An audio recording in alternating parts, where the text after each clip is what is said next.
The alarm cut through the pre-dawn silence at 05:30, the same as it had for 43 years.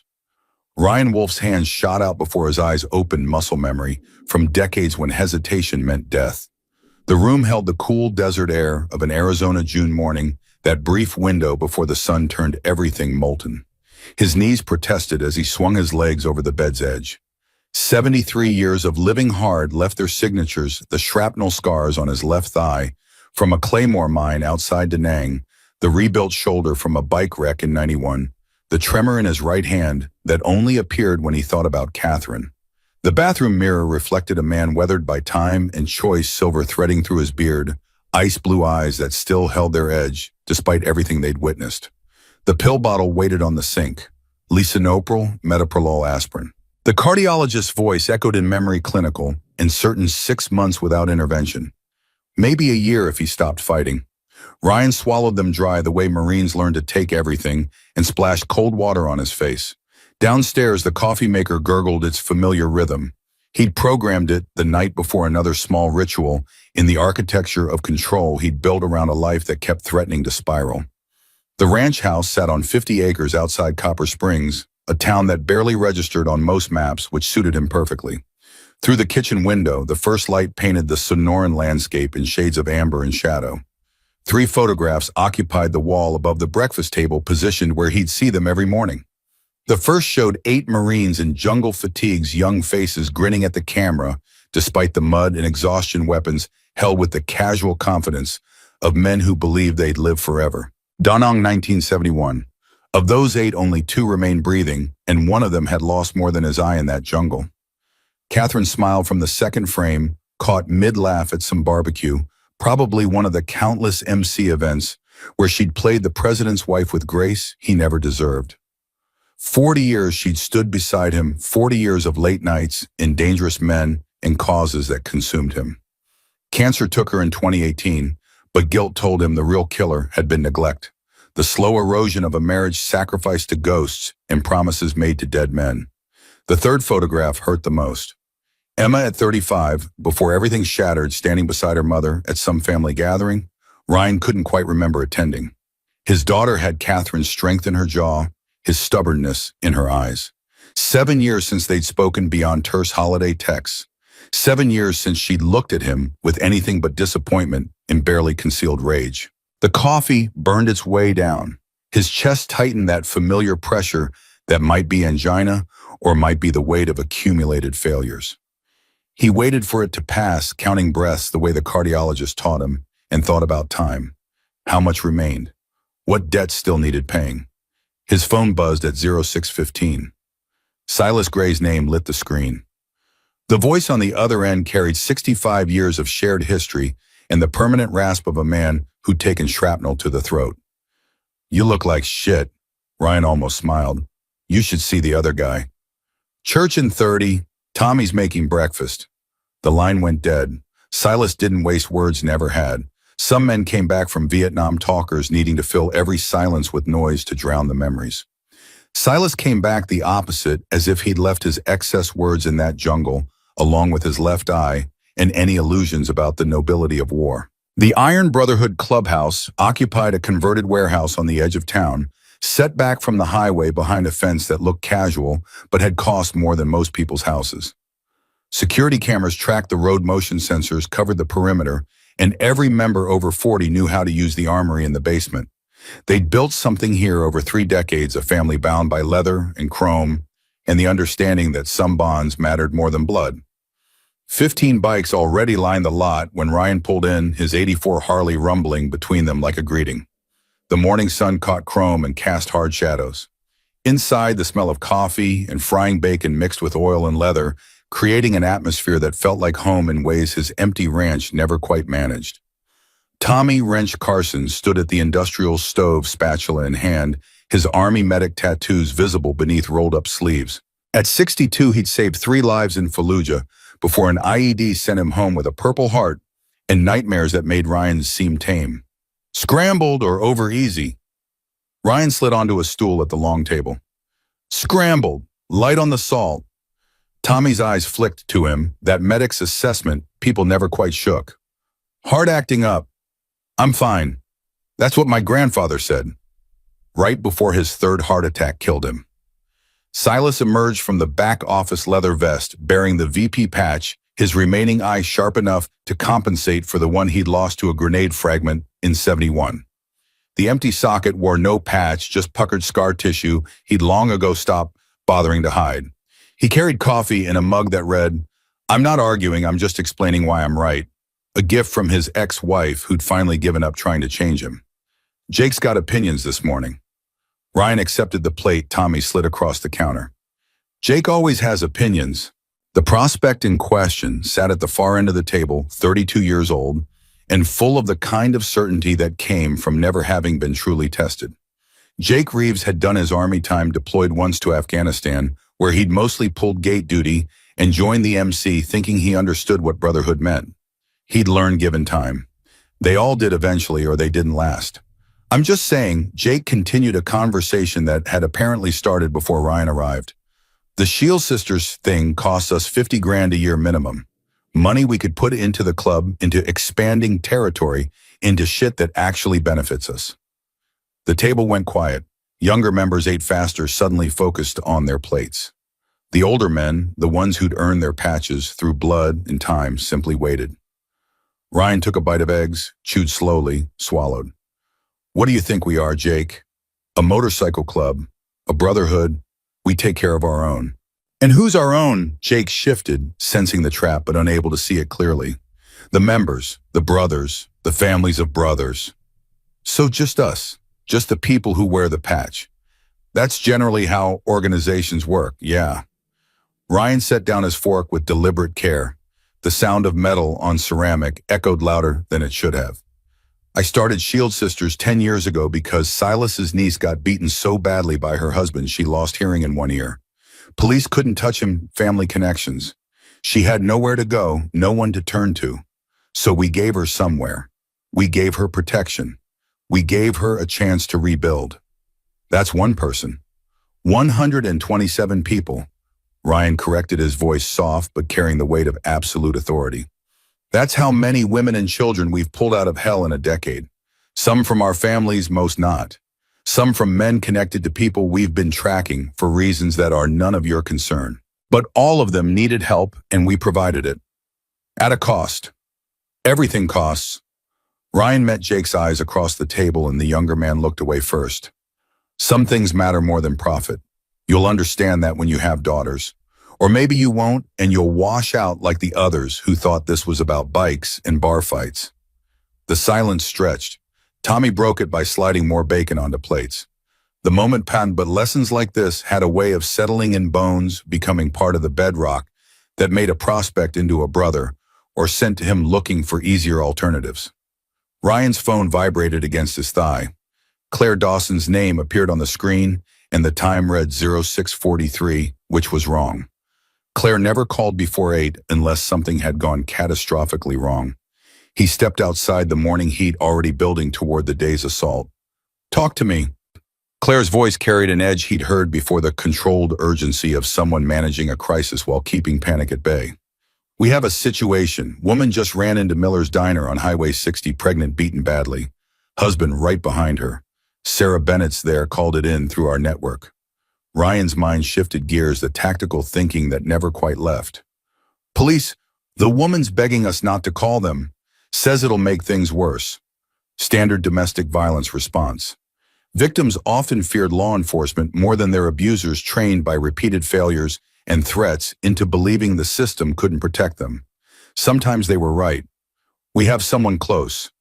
I can get a team there in 20 minutes, but Ryan," Claire's pause carried weight, "I think it's Julia." The world contracted to a pinpoint. Ryan's free hand found the wall, steadying himself against a sudden vertigo that had nothing to do with his heart. "Say that again." "Julia Morrison. I only saw her once at that Christmas thing 3 years ago. But the description matches. Blonde, mid-30s, 7 months pregnant. And Ryan, the name of the husband, what's his name? Marcus Hartley. The Arizona morning went cold.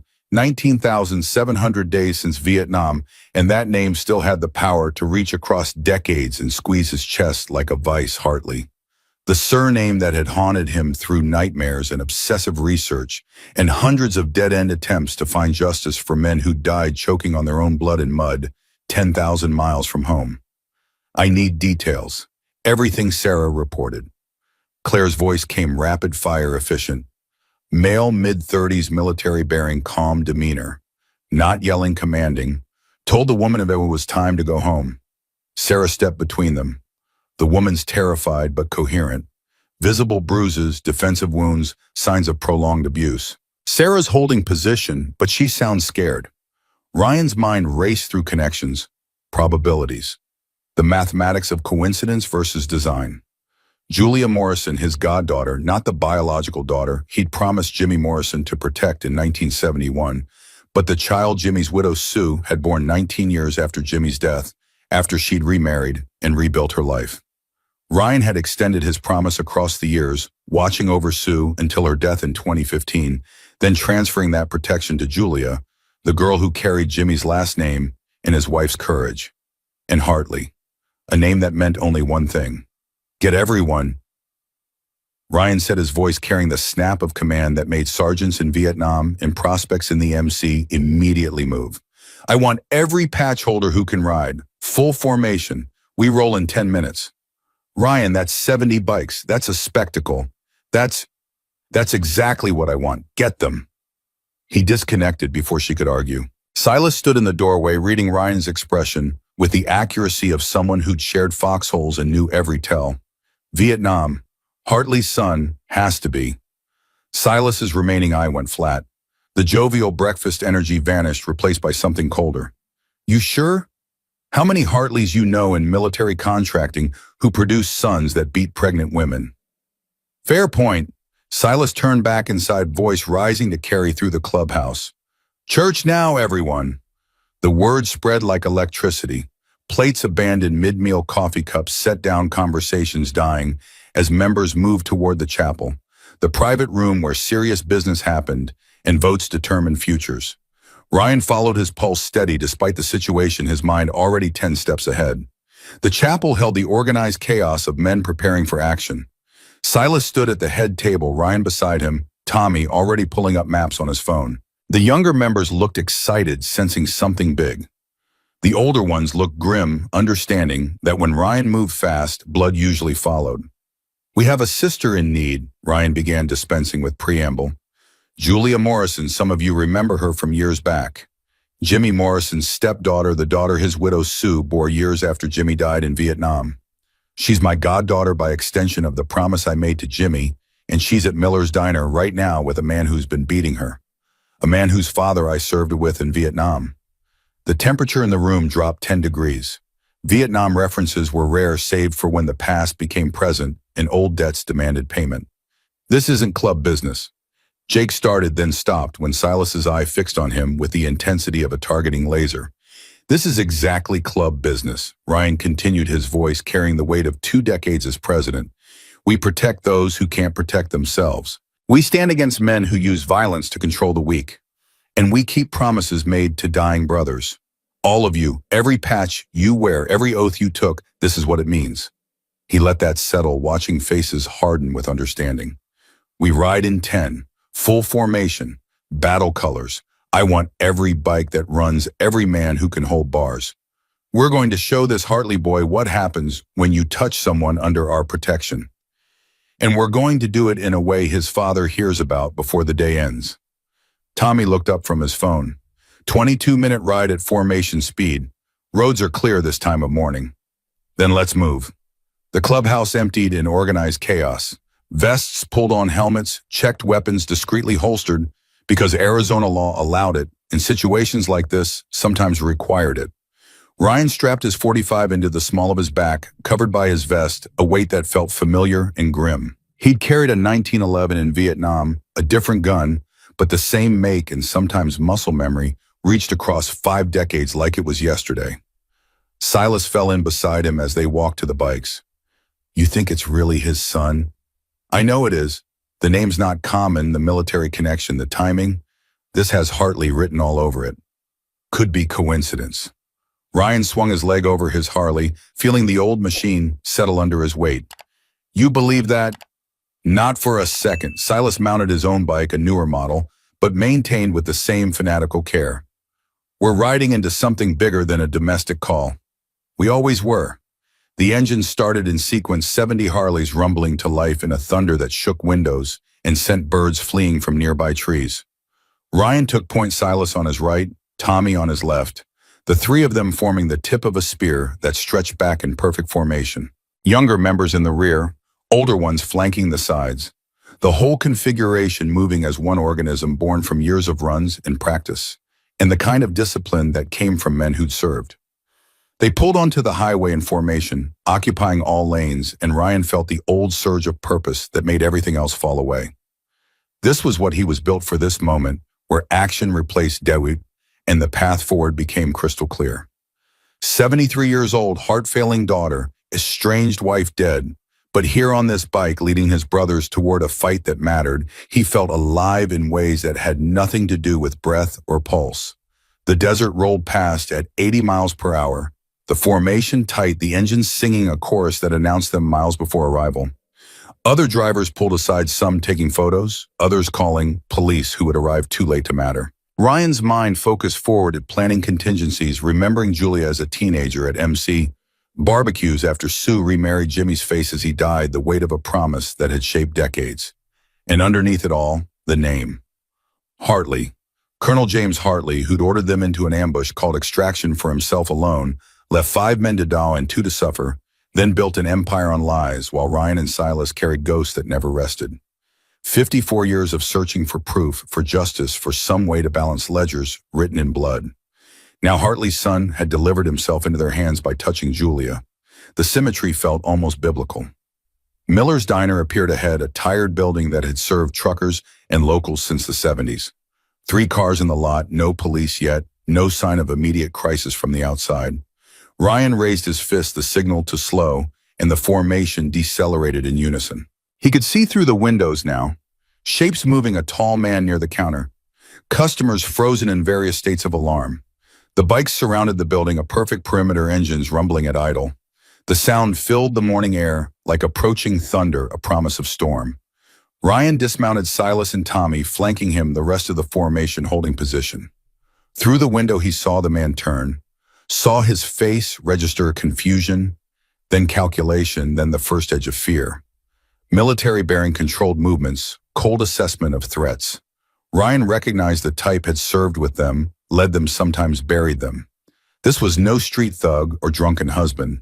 This was a trained operator, someone dangerous, someone who thought he had the right and the power to take what he wanted. Ryan pushed through the door. The diner's interior smelled like old grease and bitter coffee. 5 customers occupied various booths, all frozen mid-motion, like someone had hit pause on reality. Behind the counter, a waitress in her early 30s stood with her back to the kitchen, positioned between a booth and the man who'd turned to face the door. The booth held a blonde woman, pregnant face swollen with bruises that told stories of repeated beatings.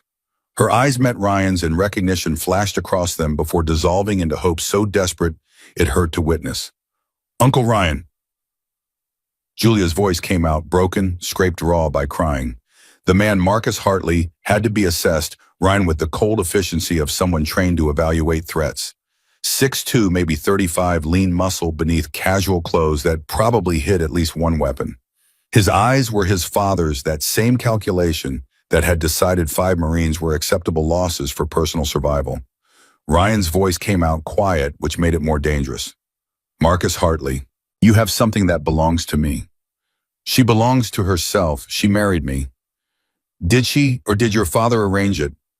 Marcus flinched microseconds, but Ryan caught it. Hit a nerve immediately. "Good. You don't know anything about my father." Ryan stepped closer, slow and deliberate, Silas and Tommy spreading to flanking positions. "I know everything about your father. I served with him, and I should have killed him when I had the chance." The diner's atmosphere changed, electricity building toward lightning strike. The waitress, Sarah Claire had said, watched Ryan with recognition, starting to don her hand, moving unconsciously toward her apron pocket, where a phone probably waited. Marcus's composure cracked at the edges. "This is between me and my wife. Your wife is my goddaughter. Her stepfather died in my arms in Vietnam, bleeding out from wounds your father could have prevented. I made a promise to Jimmy Morrison that I would watch over his family, keep them safe, make sure they lived the lives he never got to see. You broke that promise by putting your hands on her. The math clicked in Marcus's expression, surprise mixing with understanding. You're Wolf, Ryan Wolf. I am. My father talks about you, says you're a coward who left his men to die. Ryan's laugh came out, bitter, decades of rage compressed into sound. It's the opposite, but I could never prove it. Your father's family connections made sure of that. He got his Bronze Star, his discharge with honor, his military contracting empire built on blood money and lies. 5 good men died in that jungle because he called extraction for himself and left the rest of us behind. The diner's other patrons started edging toward the door, sensing violence about to erupt. Ryan let them go. This needed witnesses, but not casualties. Marcus's hand drifted toward his waistband. Tommy's moved faster, the .40 clearing leather before Marcus could complete the draw. Don't! Tommy's voice carried the flat certainty of someone who'd pulled triggers in anger and wouldn't hesitate. I was a medic. I know exactly where to shoot to cause maximum pain with minimum death. You'll live, but you'll wish you hadn't. Marcus froze. Outside, more engines rumbled, the formation tightening, and through the windows, Ryan could see his brothers dismounting, forming a wall of leather and chrome and barely contained violence. Julia sobbed into her hands. Sarah moved to her side, protective instinct overriding fear. Ryan admired that the way some people saw suffering and moved toward it instead of away. Here's what happens now, Ryan said, his voice carrying command that came from leading men through hell. You're going to walk outside. You're going to get on your knees in that parking lot. And you're going to explain to 70 very angry bikers why you thought beating a pregnant woman was acceptable behavior. You can't. I can. I am. And your father's lawyers won't save you from what's coming next. The door opened behind Ryan, Silas's voice flat and lethal. We're clear. No police, no backup, just him. Marcus looked around, calculating odds. That came up 0. Through the window, 70 men waited, some cracking knuckles, others simply standing with the patience of people comfortable with violence. The mathematics were simple and absolute. This isn't over, Marcus said, his voice trying for threat but landing on desperation. You're right. Ryan stepped aside, gesturing to the door. It's just beginning. Marcus walked outside like a man going to execution. Ryan turned to Julia, kneeling beside the booth, his knees protesting but his focus absolute. You're safe now. I've got you. Julia collapsed forward, her hands finding his vest, gripping leather like a lifeline. I'm sorry. I'm so sorry. I didn't know who he was, who his father was. I swear I didn't know. None of this is your fault. Ryan held her gently, carefully aware of her injuries and the life she carried. None of it. You survived, you escaped, you ran to people who could help. That took more courage than most people ever find. Sarah approached, her eyes meeting Ryan's with recognition that went deeper than the moment. She'd called them, used the number, somehow reached out to the network. Questions for later. She needs a hospital. I know. Ryan stood, bones protesting. Tommy's an EMT. He'll stabilize her. We have a doctor at the compound who specializes in trauma cases, understands discretion. She'll get proper care. Through the window, the parking lot scene unfolded like ritual. Marcus on his knees, surrounded by a circle of brothers, Silas standing before him, reading charges in the tone of a court-martial. This was how the Iron Brotherhood handled betrayers and abusers, the old ways that police and lawyers couldn't touch because they happened in spaces law didn't quite reach. Ryan watched as Silas produced the leather vest Marcus had worn as a prospect 6 months ago before he'd been kicked out for reasons that now made terrible sense. Stealing from club funds, Ryan had said. But the real reason was darker, a discomfort none of them could quite name until now. The vest burned in an oil drum dragged from the garage. Flames licked toward blue sky, consuming leather and patches and the last shreds of Marcus's attempt to infiltrate their world. The circle of brothers stood witness, silent and absolute. Ryan guided Julia toward the door, Sarah supporting her other side. The waitress moved with confidence born from experience, her hands gentle but sure on Julia's shoulders. Another person who'd seen violence up close, another survivor who'd learned to recognize the signs. Outside, Marcus wept into his hands as the vest dissolved to ash. The brothers didn't touch him, didn't need to. The message had been delivered with complete clarity. "You're nothing," Silas said, his voice carrying across the parking lot and the desert beyond. "No patch, no crew, no protection, no family. You wear nothing. You are nothing. And if we see you again, if you come near Julia or any woman under our shield, they'll need dental records to identify what's left." Marcus stumbled to his feet, backing toward a truck at the lot's edge. He'd been allowed to keep his vehicle, his life, his freedom. Small mercies that spoke more to their restraint than his worth. The truck's engine caught tires, spun gravel, and Marcus Hartley vanished down the highway like a ghost fleeing daylight. Ryan helped Julia toward his bike, aware she'd never ridden, aware this was dangerous for someone pregnant, aware none of that mattered against the immediate need to get her to safety. Tommy brought his bike alongside, modified with a sidecar they used for exactly these situations. "I'll take her," Tommy offered. "More stable, more comfortable." Julia transferred with shaking legs, her breath coming in gasps that worried Ryan more than he showed. Tommy secured her with practiced efficiency, then paused. "She's going into shock. We need to move fast." Ryan nodded, turning to find Sarah still standing in the diner's doorway. She watched the scene with an expression he couldn't quite read, mixture of awe and fear and something else. Recognition, maybe. Understanding. "Thank you," Ryan said, meaning it absolutely. "You saved her life. You kept her safe until we could arrive. That matters more than you know." Sarah's voice came quiet, tentative. "Who are you people? The ones who show up when no one else will." He wanted to say more, wanted to ask how she had the number, how she knew to call, why she'd risked herself for a stranger. But Julia needed medical attention, and the police would arrive eventually, and this scene was already too exposed. Ryan mounted his bike, Silas falling in beside him. The formation reassembled, a reversal of arrival, Tommy and Julia at the center, surrounded by protective layers. The engines roared and they pulled onto the highway. Sarah watched them go, still standing in the doorway, and Ryan made a mental note to find out her story. People who stood between monsters and victims were rare enough to warrant attention. People who had Claire's number were rarer still. The compound appeared after 20 minutes of hard-riding gates opening automatically as cameras identified the formation. The main house waited, a sprawling ranch structure that had been modified over years into something between fortress and hospital. Claire stood on the porch, medical kit ready, her expression shifting from professional concern to personal relief as she saw Julia alive. Dr. Sarah Chen waited beside her, the trauma specialist who asked no questions and kept confidences absolutely. She'd spent 15 years in emergency rooms before burning out and finding purpose in the Shield Sisters network, treating women who couldn't risk official medical attention. They transferred Julia inside with efficient care, Ryan following to the threshold before Claire's gentle hand stopped him. "Let us work. You being here makes her worry about you instead of herself." He nodded, recognizing truth, and stepped back to the porch. Silas joined him, producing a flask from his vest. "You look like you need this." Ryan took it, whiskey burning its familiar path. "I should have kept closer watch.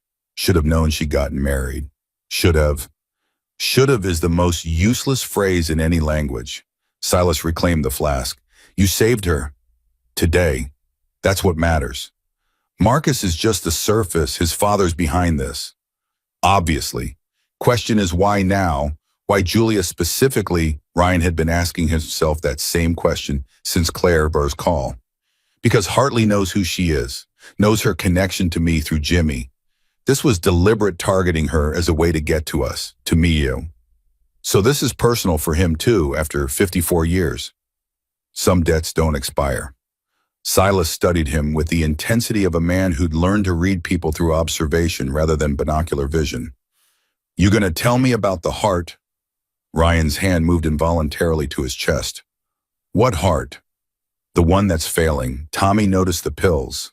"I noticed you rubbing your left arm 3 times during the ride, and I sure as hell noticed you didn't argue when Claire said we should wait out here instead of hovering over Julia in active crisis." The silence stretched. Desert wind carried dust across the compound, hot and dry and ancient. 6 months without surgery. Maybe a year if I stop fighting. "Then get the surgery." "Can't. Not until this is finished. This being Hartley. This being Julia safe. This being the man who left our brothers to die finally facing consequences." this being 54 years of unfinished business brought to close. Ryan met Silas's eye. I'm 73. Catherine's gone. Emma won't speak to me. The club can run without me, but I need to finish this. I need to keep the promise I made to Jimmy. You already did. You saved his stepdaughter. From Marcus. But as long as Colonel Hartley breathes, she's not safe. None of them are. He's got an empire connections that reach into government and military. He's untouchable. Ryan paused. Until now, his son just handed us leverage. We can use Marcus to get to him. Silas took another pull from the flask. You're talking about going to war with a military contractor who has billions and senators on speed dial, with a heart that might give out mid-fight. I am. Then I guess we better make it count. The statement settled between them, another brick in the wall of brotherhood they'd been building since surviving hell together. Some men came home from war and left it behind. Others carried it forever, waiting for the day when old enemies resurfaced and unfinished business demanded resolution. The door opened. Claire stepped out, her expression cautiously optimistic. Julia's stable, baby's heartbeat strong. We've got her on fluids, treated the bruises and lacerations. Nothing broken, thankfully, but evidence of prolonged abuse. She'll need time therapy, probably months of recovery. Can she tell us what happened? Not yet. She's sleeping now, sedated, but she mentioned the father. Marcus's father. Said he'd visited once, told her she was a pawn, that this was about you. Ryan's jaw clenched. Did she say anything else? That Colonel Hartley has connections everywhere. That Marcus claimed his father would make sure Julia could never escape. That they owned police judges, even federal agents. Claire's eyes narrowed. Ryan, if that's true. It is. I've been tracking Hartley for decades. He's built something bigger than anyone realizes. Hartley Security Solutions, international military contracting, private prisons, lobbying firms. It's an empire, and Julie was targeted specifically because of me. The weight of that settled over the porch. Silas paced his tactical mind, already working through scenarios. Claire crossed her arms, the defensive posture of someone preparing to argue. So what's the play? We can't go after a man like that directly. He'll crush us. We don't go direct. We use Marcus. He's scared, he's isolated, and he just lost everything. Men in that position make mistakes. They reach out to the people they think can save them. His father. Exactly. And when he does, we'll be watching. A rumble announced new arrival, solo bike approaching fast. Ryan recognized the engine note before the rider cleared the gates. Emma Wolfe, his daughter. 7 years of silence about to crash into present crisis. She pulled to a stop with aggressive precision, killed the engine, and removed her helmet in one fluid motion. 42 years old and every bit Catherine's daughter, in the fury burning in her eyes. FBI credentials hung from her neck on a lanyard, and she wore civilian clothes that somehow still screamed federal agent. You pulled a Vietnam-era operation in a public diner with 70 bikers. You're trending on social media. I've got 3 supervisors asking if I know Ryan Wolfe, president of Iron Brotherhood MC, and whether he's about to become a domestic terrorism case. Emma's voice carried acid. What the hell were you thinking? Ryan kept his expression neutral. Saving a woman's life. Your mother would have approved. Don't. Emma's finger came up, pointing like a weapon. Don't use mom to justify this. She spent 40 years watching you choose the club over family. Don't pretend she'd applaud you making the same choice again. The words landed like punches. Silas quietly retreated inside, recognizing family conflict when he saw it. Claire hesitated, then followed, leaving Ryan alone with his daughter on the porch where they'd once shared birthdays and barbecues and conversations that didn't carry the weight of accumulated resentment. The woman we saved is Julia Morrison, Jimmy's stepdaughter, the daughter his widow Sue had years after Jimmy died. Emma's expression flickered, memory stirring. Your goddaughter by extension, the one you hadn't seen in 3 years. Because she moved to California, because I lost track, because I failed my promise to Jimmy and Sue, just like I failed your mother and you. Ryan's voice carried no defense, just acknowledgement. Marcus Hartley was beating her, threatened to kill her and the baby. She ran to the one place she remembered might help. Hartley, Emma's demeanor shifted, federal agent replacing angry daughter. As in Hartley Security Solutions, the military contractor we've been investigating for weapons trafficking.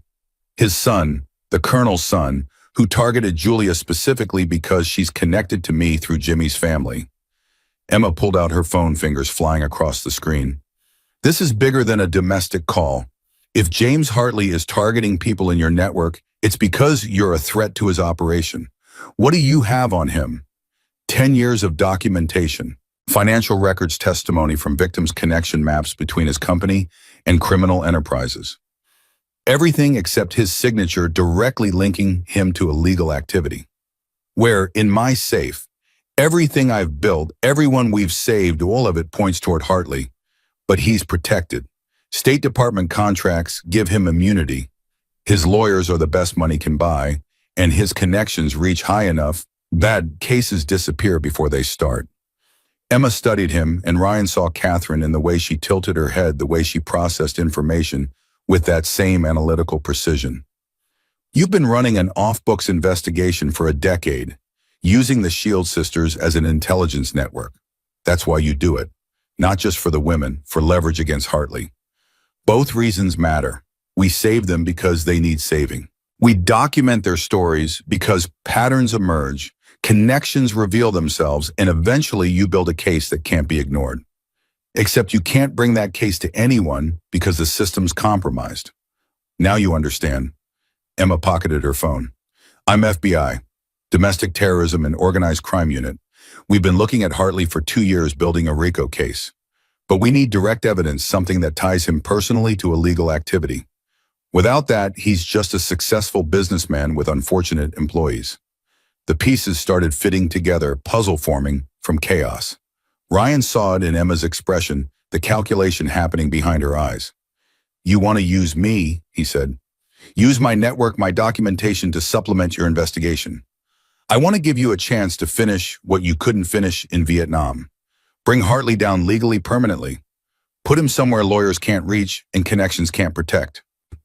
Ryan's chest tightened, that familiar pressure announcing his heart's displeasure with stress. He forced breath, counted seconds, waited for it to pass. Emma noticed her anger fracturing into concern. What's wrong, Nothing. You're having a cardiac event. I can see it. She stepped closer, professional distance, collapsing into something more fragile. Dad, what's going on? The word hit harder than expected. She hadn't called him that in 7 years, not since Catherine's funeral, when she'd screamed that he'd killed her mother through neglect and chosen ghosts over family. The anger had been easier than this tentative vulnerability. Heart disease, advanced, 6 months to a year without intervention. Emma's face went pale. Surgery. Available, but I'm not doing it until this is finished. Are you insane? You could die. I'm dying anyway. The words came out louder than intended, carrying decades of suppressed emotion. I'm 73. My wife is dead. My daughter won't speak to me. I've spent 54 years carrying guilt for men who died in a jungle while a coward got medals. If I have 6 months left, I'm going to spend them keeping promises and settling debts. The silence screamed louder than his words. Emma's eyes glistened, tears threatening to fall, and Ryan realized he had never seen her cry. Not even at Catherine's funeral, where she'd stood rigid and furious and completely dry-eyed. I can't lose you, her voice broke. Not when I just got angry enough to show up. Then help me finish this. Help me bring down Hartley. Help me make sure Julia and all the others are safe. Give me a purpose for whatever time remains. Emma wiped her eyes roughly, federal agent reasserting control over grieving daughter. Okay. But you do the surgery afterward, non-negotiable. You finish this, you get the bypass, you don't get to martyr yourself out of guilt. Deal. They shook hands, formal and ridiculous and absolutely necessary. Then Emma pulled him into a hug, brief and fierce, before stepping back and rebuilding her professional walls. Show me everything. All your files, all your evidence, and all your connections to Hartley's organization. We're going to build something that can't be fought off or buried. And we're going to do it before your heart gives out. Ryan led her inside, down corridors he'd walked 10,000 times, to the office where he'd spent countless nights, piecing together a conspiracy that sprawled like cancer through military and government. The safe occupied an entire wall, disguised as a bookshelf containing 10 years of obsessive documentation. Emma's eyes widened as he revealed the contents. File boxes, hard drives, photographs, financial records, testimony recordings. An entire investigation conducted in shadows because the light couldn't reach where Hartley lived. This is incredible. This is federal case material. How did you? Every woman we saved, we offered choices. Safety, anonymity, fresh start. But some wanted revenge. Some wanted justice. Those women became sources, informants, allies. They gave us access to their abusers' lives, their connections, their criminal activity. We documented everything. Emma pulled out a box labeled Hartley Security Solutions, Financial.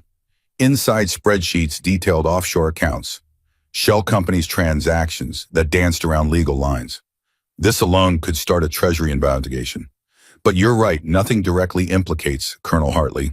It's all done through intermediaries, layers of deniability. Which is why we need Marcus. He worked for his father, knows the internal structure. If he flips, he won't, not willingly. We humiliated him, burned him, threatened him. He'll run straight to his father for protection. Exactly, and when he does, we follow. We watch where he goes, who he contacts, what he reveals. Eventually, he'll lead us to something actionable. Emma's phone buzzed. She glanced at the screen, expression tightening. Phoenix FBI office. My supervisor. This will be about your stunt at the diner. She answered with professional terseness, walking into the hall for privacy. Ryan used the moment to sit, to breathe, to take the pills he'd forgotten this morning in the chaos. His chest ached, a deeper pain than angina, the kind that spoke of damage accumulating and time running short. Through the window, he could see brothers maintaining the compound perimeter. Claire tending to Julia in the medical wing. Silas coordinating with local Shield Sisters chapters about increased security protocols. The machinery of protection and justice grinding forward because he'd built something that would outlast him. Legacy, he thought, wasn't what you left behind. It was making sure someone else could continue the fight when you couldn't. Emma returned, expression grim. I need to go back to Phoenix, officially distance myself from whatever just happened. But I'm copying everything in that safe. We're building parallel cases, mine federal, yours. Whatever brotherhood justice looks like. Somewhere in that overlap, we find Hartley's weakness. What about us, you and me? Emma paused at the doorway. 7 years is a long time to be angry. But you're dying, and I spent that time refusing to talk to you, and I'm going to have to live with that. So yeah, we're going to fix this. The Hartley thing, the dying thing, the being estranged thing, all of it. She left before Ryan could respond, her bike roaring to life and disappearing through the gates. The office felt larger in her absence, files and evidence surrounding him like monuments to obsession. Silas appeared in the doorway, flask extended. Family reunion go well as could be expected when your daughter's an FBI agent and you just committed several felonies in front of social media witnesses. The joys of modern parenting. Silas settled into a chair. Julia's awake, wants to talk to you. The medical wing smelled of antiseptic and lavender. Claire's attempt to make sterile spaces feel more human. Julia sat propped in bed, one hand resting on her swollen belly, the other connected to an IV. Her face bore the evidence of Marcus's violence, bruises blooming purple and yellow, but her eyes held clarity. Uncle Ryan, her voice carried exhaustion and relief in equal measure. I thought he was going to kill us both. Ryan pulled a chair close, careful not to crowd her. You're safe now. He can't reach you here. It's not Marcus I'm afraid of. Julia's hand trembled slightly. It's his father, Colonel Hartley. He's the one who orchestrated everything. Tell me. The story spilled out in fragments, pieces of a conspiracy that confirmed Ryan's worst suspicions. Julia had met Marcus 2 years ago at a charity event in Los Angeles, drawn to his charm and apparent dedication to veterans' causes. The courtship had been intense, overwhelming, moving from first date to marriage in 6 months. The violence started after the wedding. Isolation, first cutting her off from friends and old contacts, moving her away from California to Arizona. Then control, monitoring her movements, her phone, her every action. Physical abuse came later, escalating with her pregnancy until the morning she'd finally broken free. But the revelation that chilled Ryan's blood came near the end. Marcus's father visited once, 3 months ago. He looked at me like I was a thing, not a person. Asked Marcus if I'd made contact with you yet. Marcus said no, I'd cut ties years ago. The colonel laughed and said, "She will. Eventually they all run to Wolf. It's what makes this so satisfying." Ryan's hands clenched. He knew. He knew who you were from the beginning. Marcus didn't nod at first, but his father did. Targeted me specifically because I was connected to Jimmy Morrison's family. Because I was connected to you, he said. Julia's voice broke. He said watching you try to save everyone you'd failed to save in Vietnam was the only entertainment that made him feel alive anymore.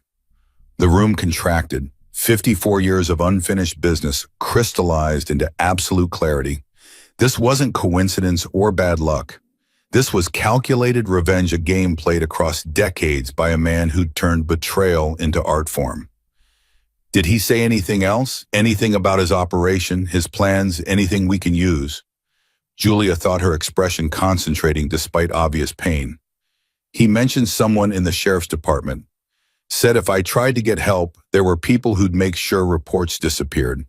And he talked about other women, other targets. Said I was just one thread in a larger web. Names, did he mention any names? Sheriff Wade, that's the only one I remember clearly. Ryan filed that away, another piece of the puzzle. A corrupt sheriff explained why so many Shield Sisters cases had hit official resistance, why police reports vanished, why investigations stalled. You did good, Jules. You survived, you escaped, you gave us information we needed. Jimmy and your mother Sue would both be proud. Tears slid down her cheeks. I never knew Jimmy. Mom told me stories, but I was born so long after he died. Jimmy Morrison was the bravest man I ever served with.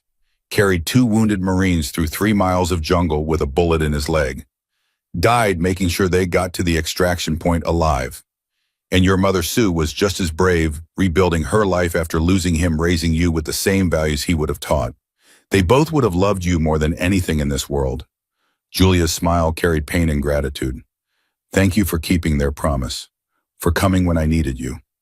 Ryan stayed with her until she drifted back to sleep, pain medication and exhaustion pulling her under. Claire appeared at his shoulder, checking monitors with practiced efficiency. She'll heal, physically at least. The psychological damage will take longer. We have therapists in the network. 3, all trauma specialists, all survivors themselves. Claire studied him. You look exhausted. When did you last sleep? Sometime last week, I think. Ryan, I'm fine. You're dying, Emma told me before she left. Said you're refusing surgery until some kind of vendetta is settled. Claire's expression hardened. That's not fine. That's suicide by stubbornness. The word hung between them. Ryan had known Claire for 15 years since she'd joined Shield Sisters after escaping her own abuser, since she'd rebuilt her life into something purposeful. She didn't mince words or accept excuses. Hartley killed 5 of my brothers. He's been destroying women's lives for decades, building an empire on suffering and violence. If I have 6 months left, I'm going to spend them making sure he can't hurt anyone else. Noble, stupid, but noble. Claire's voice softened. Catherine would have hit you for this. You know that, right? The mention of his wife landed like a physical blow. Catherine spent 40 years watching me choose causes over family. I won't insult her memory by pretending this is for her. Then what's it for? Ryan looked through the window at Julia sleeping at the compound beyond, where women rebuilt shattered lives at the machinery of protection and justice he had spent a decade constructing. Because I finally have a chance to finish something, to keep a promise, to make the last thing I do matter more than all the things I failed at. Claire nodded slowly. Okay, but when this is done, when Hartley's dealt with, you get the surgery. You don't get to check out just because you've run out of enemies. Deal. Deal. She left him alone with sleeping goddaughter and accumulating guilt. Through the window's afternoon sun painted the desert in shades of amber and shadow. Somewhere out there, Marcus Hartley was making phone calls, reaching out to the father who'd orchestrated this entire nightmare. And somewhere in Phoenix, Emma was building federal cases and making plans. The pieces were moving. The endgame approached. And Ryan Wolf, 73 years old with a failing heart and 54 years of unfinished business, felt more alive than he had in decades. His phone buzzed. Silas's name appeared on the screen. We've got a problem. Marcus just made 7 phone calls to a number registered to Hartley Security Solutions executive offices. And there's something else. That waitress, Sarah Bennett, I ran her background. She's got a connection to Hartley we didn't know about. Ryan's pulse quickened despite his heart's protest. What kind of connection? 5 years ago, she was hospitalized in California. Assault victim, nearly died. The man who put her there, Derek Sullivan. He was VP of operations for Hartley Security Solutions at the time. The world shifted, connections forming patterns that should have been obvious earlier. Sarah hadn't just called the Shield Sisters network by accident. She hadn't just stood up to Marcus out of nobility. She was part of this web, another thread in the conspiracy that stretched back decades. Where is she now? Still at the diner, gave statement to local police. But Ryan, here's the thing. The officer who took her statement, deputy of Sheriff Wade, the same Wade that Julia mentioned, the corrupt one on Hartley's payroll. Ryan stood, pain shooting through his chest, adrenaline overriding cardiovascular protest. Get everyone, full alert. If Wade's involved, if Sarah's connected to Hartley's organization, she's in danger. Already moving, but there's more. Security cameras at the diner caught everything, including the vest burning, including you confronting Marcus. It's not just social media anymore. Local news picked it up, state news is calling, and I'm betting by tonight this is national. Then we're exposed, all of us. The network, the safe houses, everything. Which is exactly what Hartley wants. Force us into the light, make us targets, use law enforcement he owns to shut us down. Silas's voice carried grim understanding. We played right into his hands. Ryan's tactical mind raced through scenarios, each one darker than the last. They'd saved Julia but revealed themselves. They'd burned Marcus but alerted the colonel. They'd acted with righteousness but sacrificed secrecy. Assemble the council, everyone who's ever worn VP patch or higher. We're about to go to war with someone who has the resources of a small nation. We need to be smart, careful, and absolutely ruthless. On it. And Ryan, whatever happens next, we're with you. All of us. Until the end. The line went dead. Ryan stood alone in the medical wing, watching Julia sleep and feeling the weight of every choice that led to this moment. 54 years of hunting ghosts had brought him here, to the edge of a conflict that would either bring justice or destroy everything he'd built. His chest ached, heart struggling against demands that exceeded its capacity. 6 months, the cardiologist had said, maybe less if stress continued. 6 months to bring down an empire. 6 months to protect the innocent. 6 months to keep promises made to dying brothers. 6 months to finish the last ride. The council convened in the chapel at dusk. 17 men who'd earned their authority through decades of blood and brotherhood. Ryan stood at the head table, Silas beside him, the weight of impending war pressing down like atmospheric pressure before a storm. Through the windows, the compound's lights created islands in desert darkness, each one representing women and children sleeping under their protection. Tommy spread surveillance photos across the table, images captured by members positioned outside Miller's diner. After the confrontation, Marcus Hartley climbing into his truck, face twisted with humiliation and rage. A deputy taking Sarah Bennett's statement, his body language too familiar, too comfortable. And in the background, partially obscured but unmistakable, a black sedan with government plates. Sheriff Wade arrived 15 minutes after we left. Tommy reported, his medic's precision extending to intelligence gathering. Spent 40 minutes inside, mostly talking to Sarah. Our guy couldn't get audio without exposing position, but the deputy kept looking nervous. Wade kept smiling. Jake leaned forward, his earlier arrogance replaced by genuine concern. Why would the sheriff personally respond to a domestic call? Because it wasn't a domestic call, Ryan answered. It was an operation. Marcus targeting Julia, us responding, the whole thing designed to flush us into the open. Hartley wanted to know what we'd do, how we'd react, who we'd protect. Then we gave him exactly what he wanted. We saved a woman's life. I don't apologize for that. Ryan's voice carried the finality of decided matters. But yes, we're exposed now. The question becomes how we use that exposure instead of letting it destroy us. Silas pulled up a digital map on the room's screen, red dots marking Shield Sisters' safe houses across Arizona, New Mexico, and Nevada. 32 locations, each one now potentially compromised by their public display. We need to assume Hartley knows about all of these. If Wade's on his payroll, if Marcus was feeding him information during his prospect period, if they've been tracking our network for months or years, then every woman under our protection is now a target. The room absorbed that reality. The mathematics of vulnerability multiplying across imagined scenarios.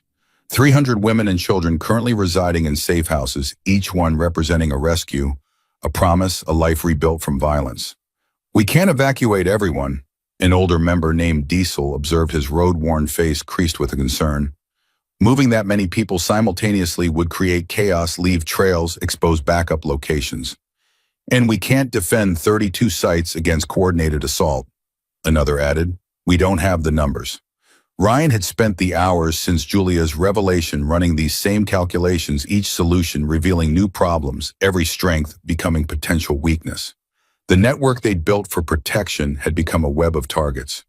We consolidate, move everyone to our 6 primary compounds, the ones with best security and most defensible positions. We contract the perimeter, concentrate our forces, and dare Hartley to come at hardened positions instead of scattered safe houses. That puts more women in fewer places. One successful attack won't happen because we're not just defending, we're going on offense. Ryan's hands pressed against the table, the wood solid beneath his palms. Hartley thinks he's got us pinned down, forced into defensive posture. We're going to prove him wrong. The room stirred, predatory interest replacing defensive worry. These were men who'd chosen the MC life precisely because it offered action over passivity, brotherhood over isolation, purpose over comfortable meaninglessness. Emma's building a federal case. She needs evidence directly linking Colonel Hartley to criminal activity. That means we need to make Marcus desperate enough to reach out to his father in ways that leave traces. We need to push the colonel into making mistakes. How? Ryan smiled without humor. By doing what we do best. We save the women Hartley's organization has targeted, every single one. We hit his network systematically, publicly, loudly. We make him react instead of act. And when he sends people after us, we document everything and hand it to Emma. Silas's remaining eye gleamed with tactical appreciation. We turn ourselves into bait, draw his forces out where they can be identified, recorded, arrested. Exactly, but it only works if we're ready for the retaliation, which means full mobilization, rotating security, everyone armed and alert. This stops being a motorcycle club and becomes a military operation. Some of us have jobs, Jake pointed out, then withered under collective stares that reminded him priorities existed beyond civilian concerns. Anyone who can't commit full-time moves to reserve status. No shame, no judgment. But for the next however long this takes, the MC becomes our only job. We've got funds to cover basic expenses, and when this is over, we'll have put a monster in prison. Ryan's voice hardened. Or we'll be imprisoned ourselves. Those are the only 2 outcomes. The vote came unanimous, 17 fists striking the table in unison, the traditional MC way of showing absolute commitment. The sound echoed like gunfire in the chapel's acoustics, a promise and a threat combined. Tommy, you coordinate medical supplies and trauma kits for all compounds. Diesel weapons check on every member, ammunition restocked, everything legal and documented. Jake, you're running communications, encrypted channels, only rotation codes every 6 hours. Orders flowed, each man receiving assignments that played to strengths, the machine of the MC, shifting from peacetime operations to war footing. Ryan watched them disperse with military efficiency, proud despite the circumstances that necessitated it. Claire appeared in the doorway as the last member filed out, her expression troubled in ways that went beyond immediate crisis. Sarah Bennett is asking to see you. She drove out here, says she needs to talk about what happened, about Hartley. Ryan's pulse quickened despite cardiovascular protest. She came alone, with a police escort. Deputy Martinez, one of the good ones. He's waiting outside, says he wanted to make sure she got here safely but won't interfere with whatever conversation needs happening. The implications settled heavy. Martinez was known in local law enforcement circles as one of the clean cops, the rare officer who couldn't be bought or intimidated. If he'd personally escorted Sarah, it meant he suspected his own department of corruption. Bring her to the office, and Claire makes sure Martinez gets coffee and food. Men like him need to know we recognize allies when we see them. Sarah Bennett entered the office with the cautious movement of someone expecting ambush, her eyes cataloging exits and threats with practiced assessment. She'd changed from her diner uniform into jeans and a loose shirt that hid her shaped body language, screaming defensive posture learned through hard experience. Ryan gestured to a chair, keeping the desk between them to provide psychological distance. Thank you for coming, for what you did today. Julia's alive because you stood up when you could have looked away. Sarah's hands twisted in her lap, nervous energy seeking outlet. I didn't have a choice. I've been her. I know what it looks like when someone's about to be dragged back to hell. Claire told me about your background. Derek Sullivan, the hospitalization 5 years ago. The name landed like a slap. Sarah flinched, color draining from her already pale face, and Ryan saw the young woman she must have been when Sullivan found her, saw the scared survivor who'd fled California with nothing but trauma and a phone number she couldn't remember receiving. How much do you know? That Sullivan worked for Hartley Security Solutions. That you nearly died. That someone gave you Claire's number, which shouldn't exist in any database or phone book. Ryan leaned forward slightly. What I don't know is how you ended up in Arizona, why you kept that number for 5 years, and whether you have any memory of who gave it to you. Sarah's breathing accelerated, panic threatening to break through her control. Ryan recognized the signs, had seen enough trauma survivors to know when someone was approaching their breaking point. I don't remember clearly. The head injury, the doctor said I'd lost 48 hours. I woke up in the hospital with a fractured skull, broken ribs, burns. Her hand moved to her left wrist, touching the watch that hid old scars. There was a note.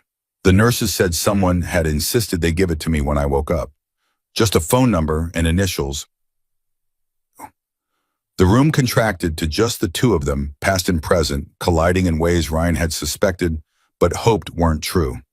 His mind pulled him back 5 years to the anonymous call he'd received from a hospital worker he'd cultivated as a source to the woman listed as Jane Doe, with injuries consistent with prolonged abuse, to the decision he'd made to intervene despite operational security concerns.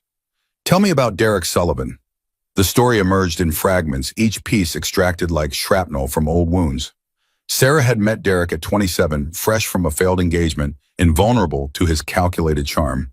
The relationship progressed with textbook predator, efficiency, isolation, then control, then escalating violence, justified by twisted logic and apologies. The final beating came after Sarah discovered files on Derek's computer, evidence of his work with Hartley Security Solutions that included arms trafficking and human rights violations. She'd threatened to go to authorities. He'd responded with violence that should have killed her. I woke up 3 days later. The hospital staff said I'd been brought in by paramedics responding to an anonymous call. But my room had security, these large men in leather who wouldn't let anyone in without checking identification. One of them gave the nurse the note. Ryan's chest tightened, memories sharpening, despite 5 years of distance. He'd been that man, or one of them, posted outside her room after pulling strings to keep Sullivan away. He'd seen her unconscious form, the monitors at tracking vital signs, the evidence of brutality that had sparked rage he'd barely contained. The note said, if I ever needed help, call this number. Don't hesitate. Don't question. Sarah's eyes met his directly for the first time. That was you. You saved me then. I did what anyone should do. But you didn't just save me. You protected me while I was unconscious. You gave me resources without asking anything in return, and then you vanished. Why? Ryan considered lying, considered deflecting, then decided she'd earned truth. Because Derek Sullivan worked for James Hartley, and I've been tracking Hartley for 54 years. Every person he hurts, every woman his organization targets, they're all threads in a web I'm trying to unravel. You were another thread. I couldn't save you without revealing that I was watching. So I was just intelligence to you. You were a woman who needed saving. The intelligence was secondary. Ryan's voice carried no apology because none would make the truth more palatable. Hartley builds his empire on suffering.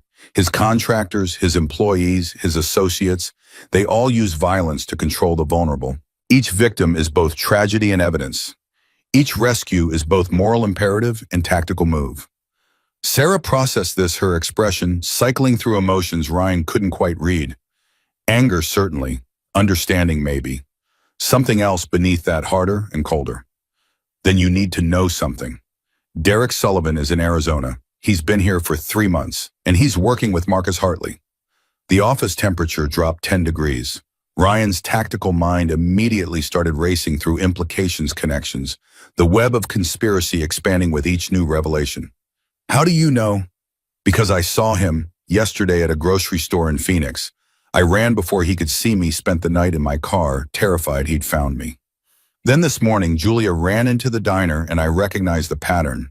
The fear, the bruises, the pregnant belly he'd probably targeted specifically. It was too familiar. Did Sullivan see you today at the diner during the confrontation? I don't think so. I stayed inside when you all left. But if he's working with Marcus, if they're coordinating, he'll know soon enough that I'm here, that I'm involved. Ryan stood pacing the office perimeter, his mind assembling pieces into devastating whole. Sullivan and Marcus working together meant Hartley had dedicated significant resources to this operation. It meant they'd been planning for months, possibly years. It meant Sarah wasn't just a witness or survivor, but an active target in a game that had started long before Julia's rescue.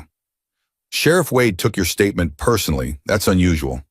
He knew too much, asked questions about you, specifically about the MC, about whether I'd called anyone before the bikers arrived.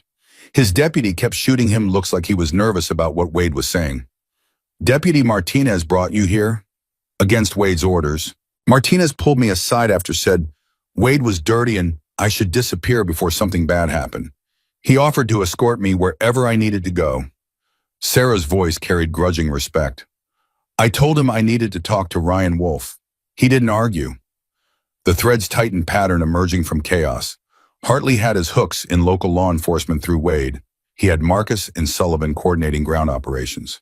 He targeted Julia knowing it would force Ryan's hand, expose the network, create opportunities for systematic destruction. You can't go back to your apartment. Can't go back to the diner. If Sullivan's hunting you, if Wade's compromised, you're not safe in any location and they can predict. I don't have anywhere else to go. Yes, you do. Ryan's voice carried absolute certainty. You stay here. The compound's secure, we've got full-time security, and you'll be under the same protection we're giving Julia. You're part of this now, whether you want to be or not. Sarah's expression flickered between relief and terror, the twin poles of someone simultaneously grateful for protection and horrified by circumstances requiring it. What if I bring danger to everyone else? The danger's already here. You just gave us intelligence we desperately needed. That's worth any risk. Claire appeared in the doorway, her timing impeccable as always. Julia's asking for Sarah, says she wants to thank her. Ryan gestured toward the door. Go, talk to her. Claire will set you up with a room, get you whatever you need. Tomorrow we figure out next steps. Sarah stood slowly, then paused at the threshold. Why do you do this? It can't just be about Hartley. The question struck deeper than intended. Ryan thought about Catherine, about Emma, about 5 Marines who'd never made it home, about 40 years of trying to balance scales that refused to level. Because some debts can only be paid forward. I couldn't save the men who died in Vietnam. Can't save my marriage or my relationship with my daughter. But I can save the women Hartley targets. That has to be enough. Sarah nodded slowly, understanding, passing between them without need for further words. She left with Claire, footsteps fading down the corridor, and Ryan returned to his desk where files and photographs documented a conspiracy that grew more complex with each revelation. His phone buzzed. Emma's name glowed on the screen.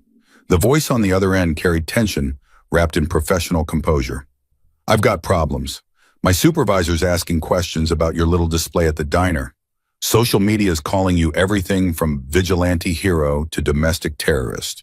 And someone in Washington is making noise about investigating the Iron Brotherhood for RICO violations. Someone named Hartley.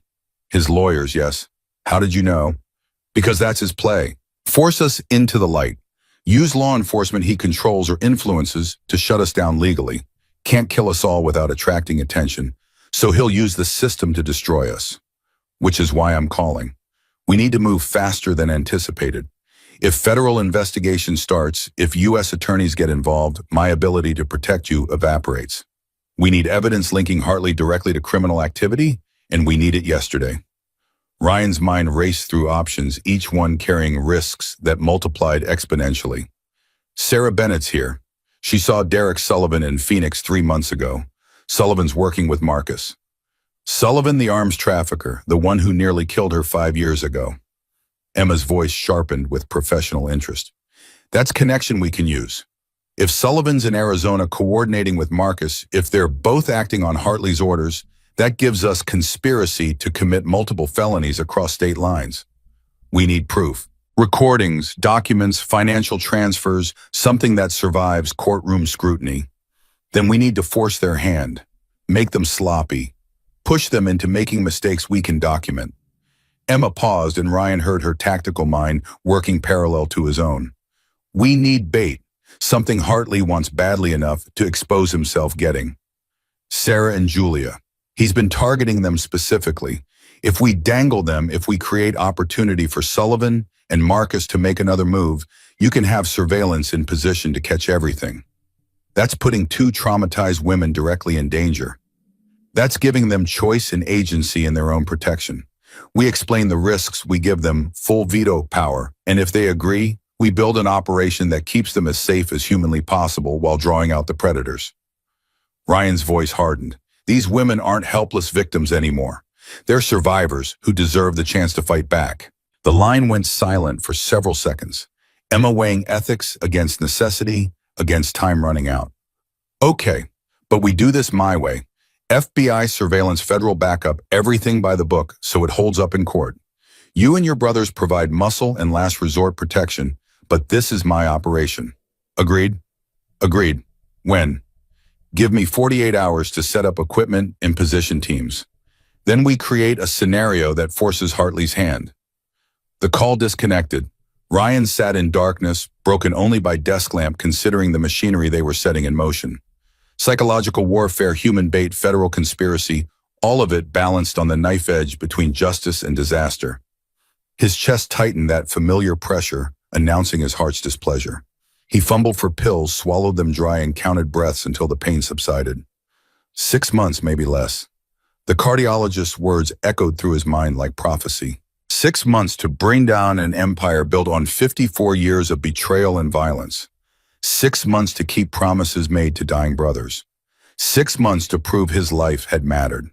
The next 48 hours passed in controlled chaos. Women and children from 32 safe houses consolidated into 6 fortified compounds, moving in coordinated waves that minimized exposure and maintained operational security. Ryan coordinated movements from the main compound's war room, drinking too much coffee and sleeping too little, his body protesting demands that exceeded its capacity. Julia recovered under Dr. Chen's care, bruises fading from purple to yellow. Her pregnancy monitored with obsessive precision.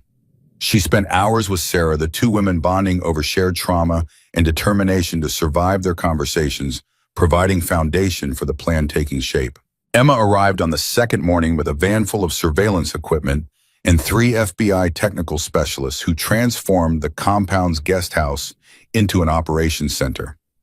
Cameras, audio recording devices, tracking equipment, all of it legal and documented for eventual courtroom presentation. We're setting up multiple scenarios, Emma explained, spreading tactical maps across the war room table, each one designed to force Sullivan and Marcus into making moves we can record. But it only works if Sarah and Julia are willing to participate. This is their choice. Ryan called the women into the war room at noon, both of them showing various stages of recovery, but standing with posture that spoke to resilience rather than defeat. Claire and Silas flanked them, providing supportive presence without overwhelming. Emma laid out the plan with clinical precision. Derek Sullivan is in Phoenix coordinating with Marcus Hartley. They're hunting both of you, probably under orders from Colonel Hartley. We believe the colonel wants to send a message to Ryan by eliminating women under his protection. Sarah's hands clenched. So we're bait. You're participants in an FBI operation designed to gather evidence for RICO prosecution. The bait aspect is secondary to the intelligence gathering. Emma's voice carried no sugarcoating. We'll create scenarios that look like opportunities for Sullivan and Marcus to make their move. You'll be under surveillance at all times, federal agents and Overwatch MC members as close protection. But there's risk. These are dangerous men acting on behalf of a man with unlimited resources. Julia's hand moved to her belly, protective instinct, warring with desire for justice. What kind of scenarios? Public appearances that look unguarded, shopping trips, medical appointments, movements that Sullivan and Marcus can observe and interpret as vulnerability. We'll make it look like you're being careless, like you've dropped your guard. When they move, we document everything. And if something goes wrong, Sarah asked, if they move faster than expected, if they bring more people than you're ready for, then the MC intervenes with extreme prejudice. Silas answered, his remaining eye carrying the flat certainty of someone comfortable with violence. You'll have panic buttons, body cameras, and brothers within 30 seconds of your position at all times. Anyone tries to hurt you, they deal with us before federal agents can even respond. The room held collective breath, waiting for the women's decision. Ryan watched them exchange glances, silent communication passing between survivors who understood costs in ways others never could.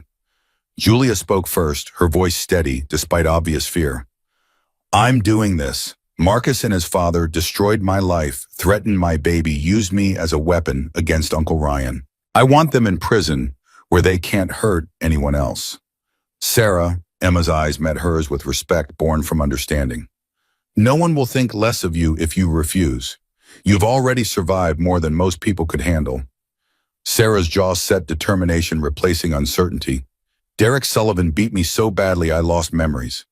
For 5 years I've been hiding, looking over my shoulder, living in fear he'd find me. I'm done running. Let's make him pay.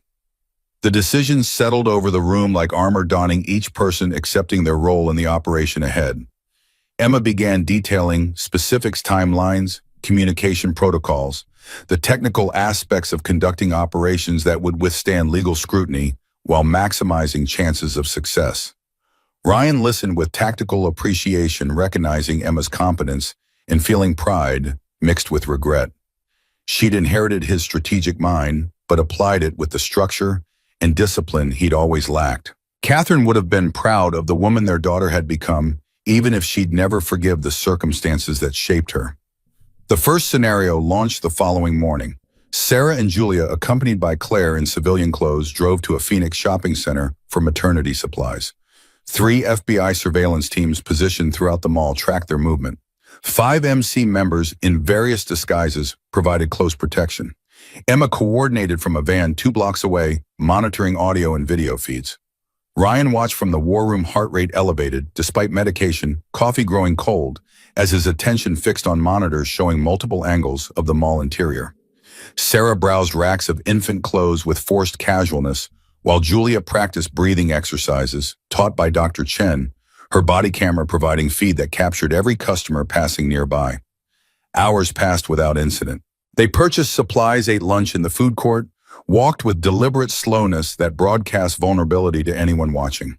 The surveillance teams reported no suspicious activity, no signs of Sullivan or Marcus. They're not biting, Emma's voice crackled through the radio. Either they're not watching or they're more patient than anticipated. Give it time, Ryan responded, trusting instincts honed through decades of predicting enemy behavior.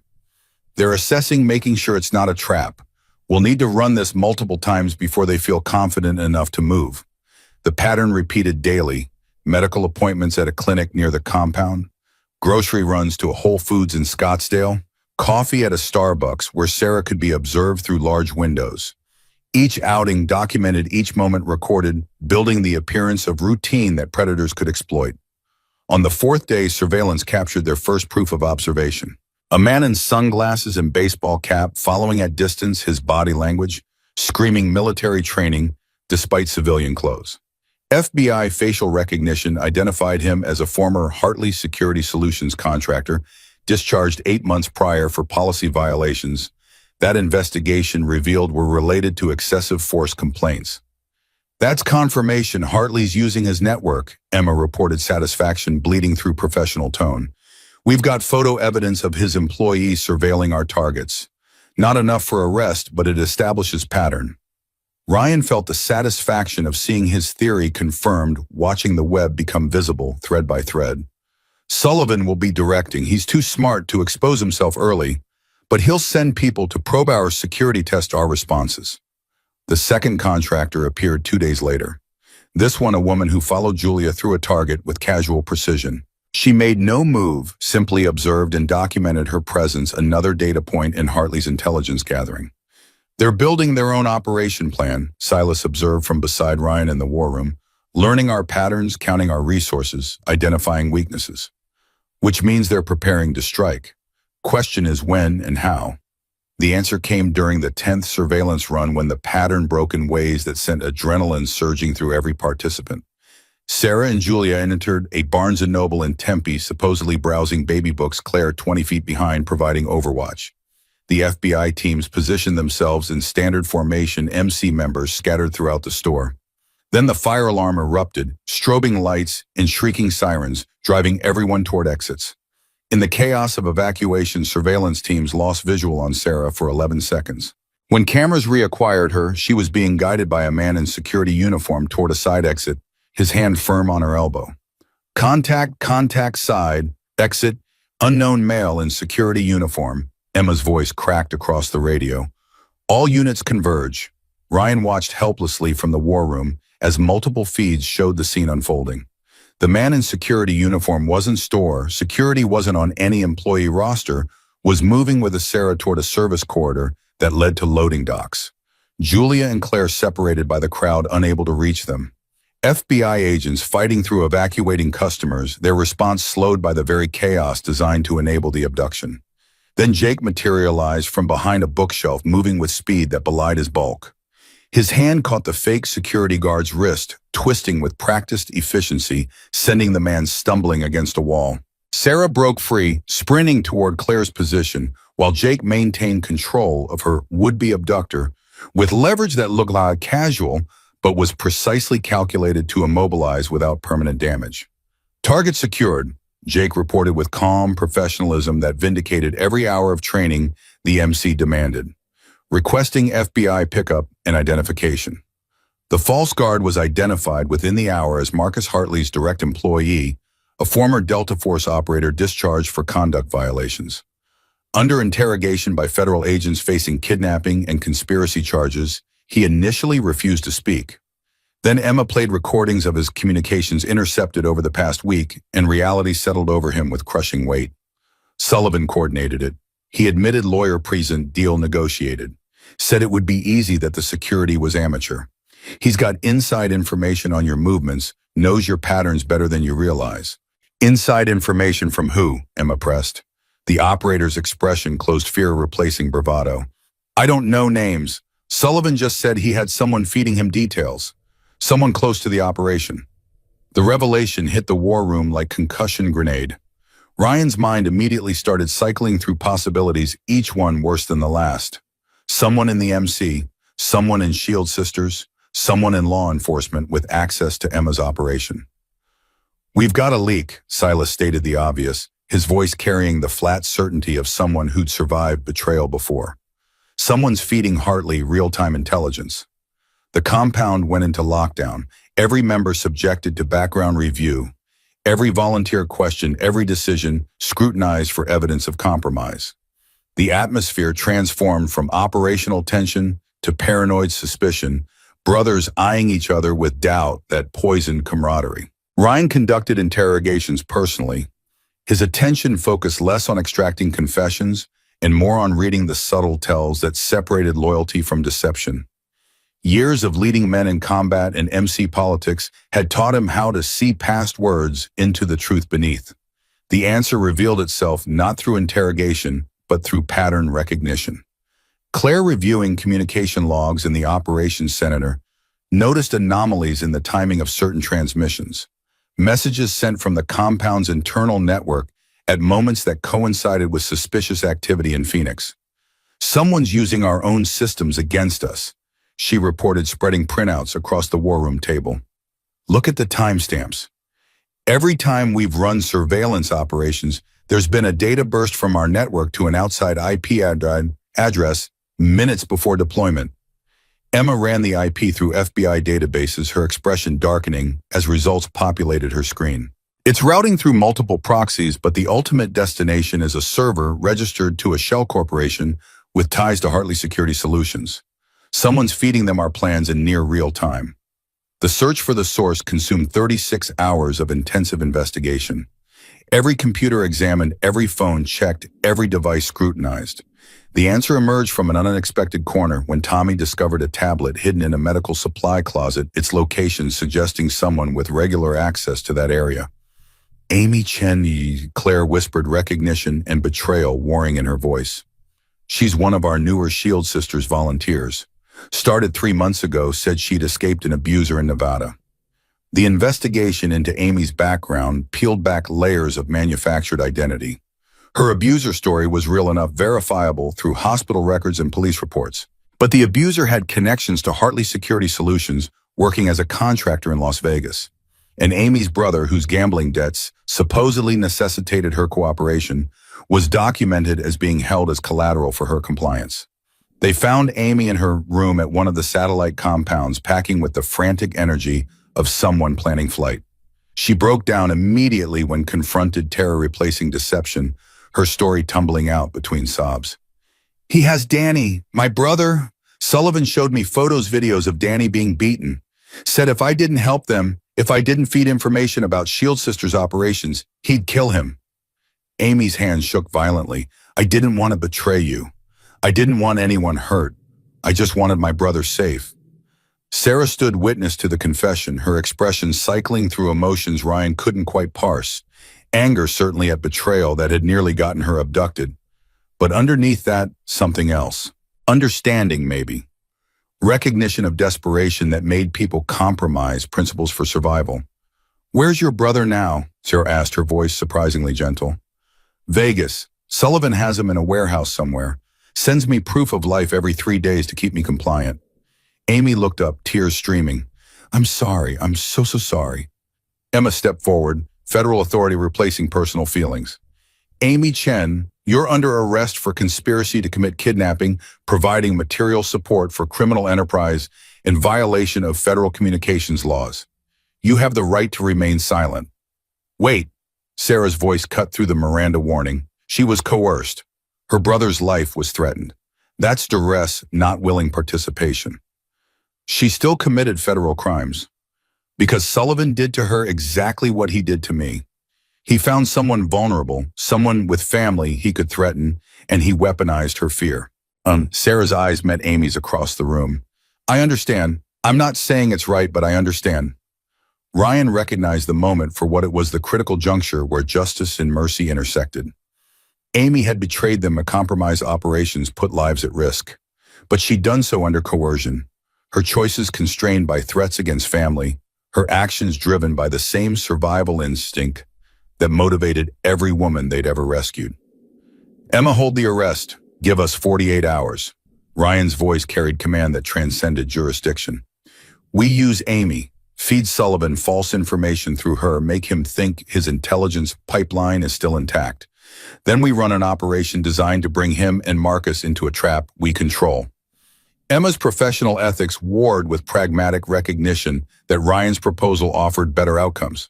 If she warns them, if she tips Sullivan that we know about her, this entire investigation collapses. She won't, because we're going to rescue her brother first. Ryan turned to Amy.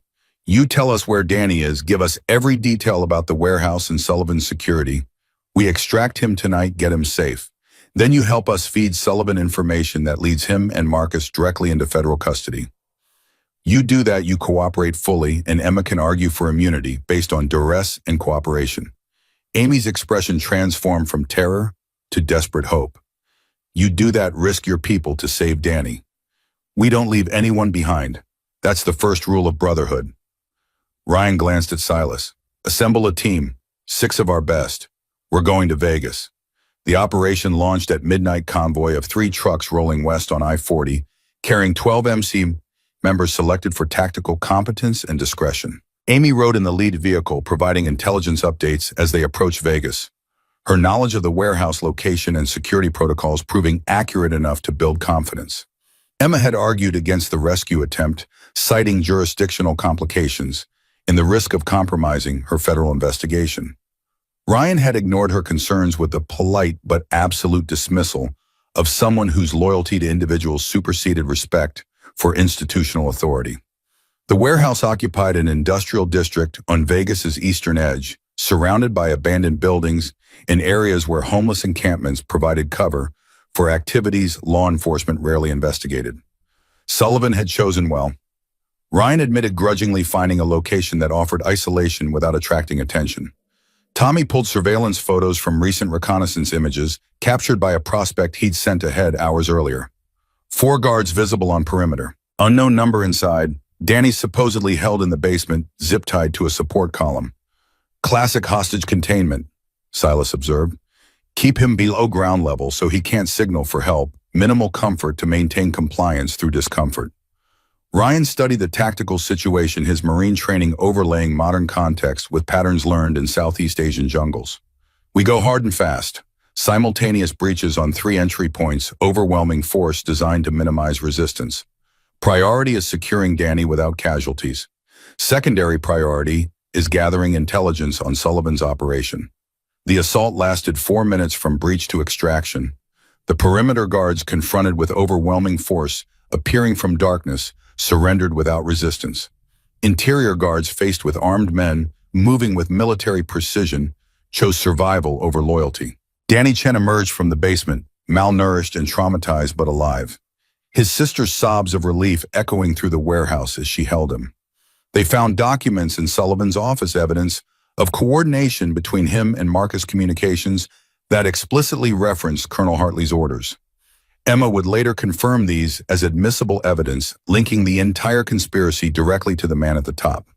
The convoy returned to Arizona before dawn, Danny receiving medical attention from Dr. Chen, while Amy provided detailed debriefing about Sullivan's operations. She knew communication protocols, meeting locations, the structure of his network within Hartley's organization. Each piece of intelligence, another weapon in Emma's arsenal.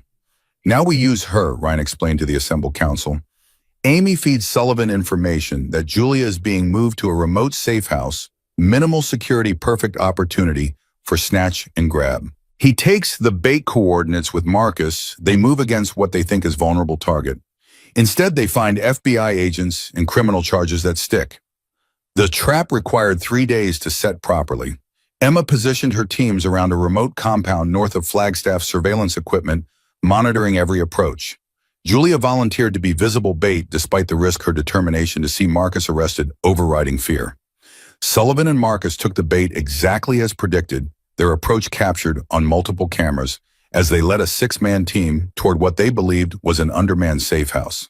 Federal agents moved in the moment the first window broke, lights flooding the compound, voices amplifying through speakers demanding surrender.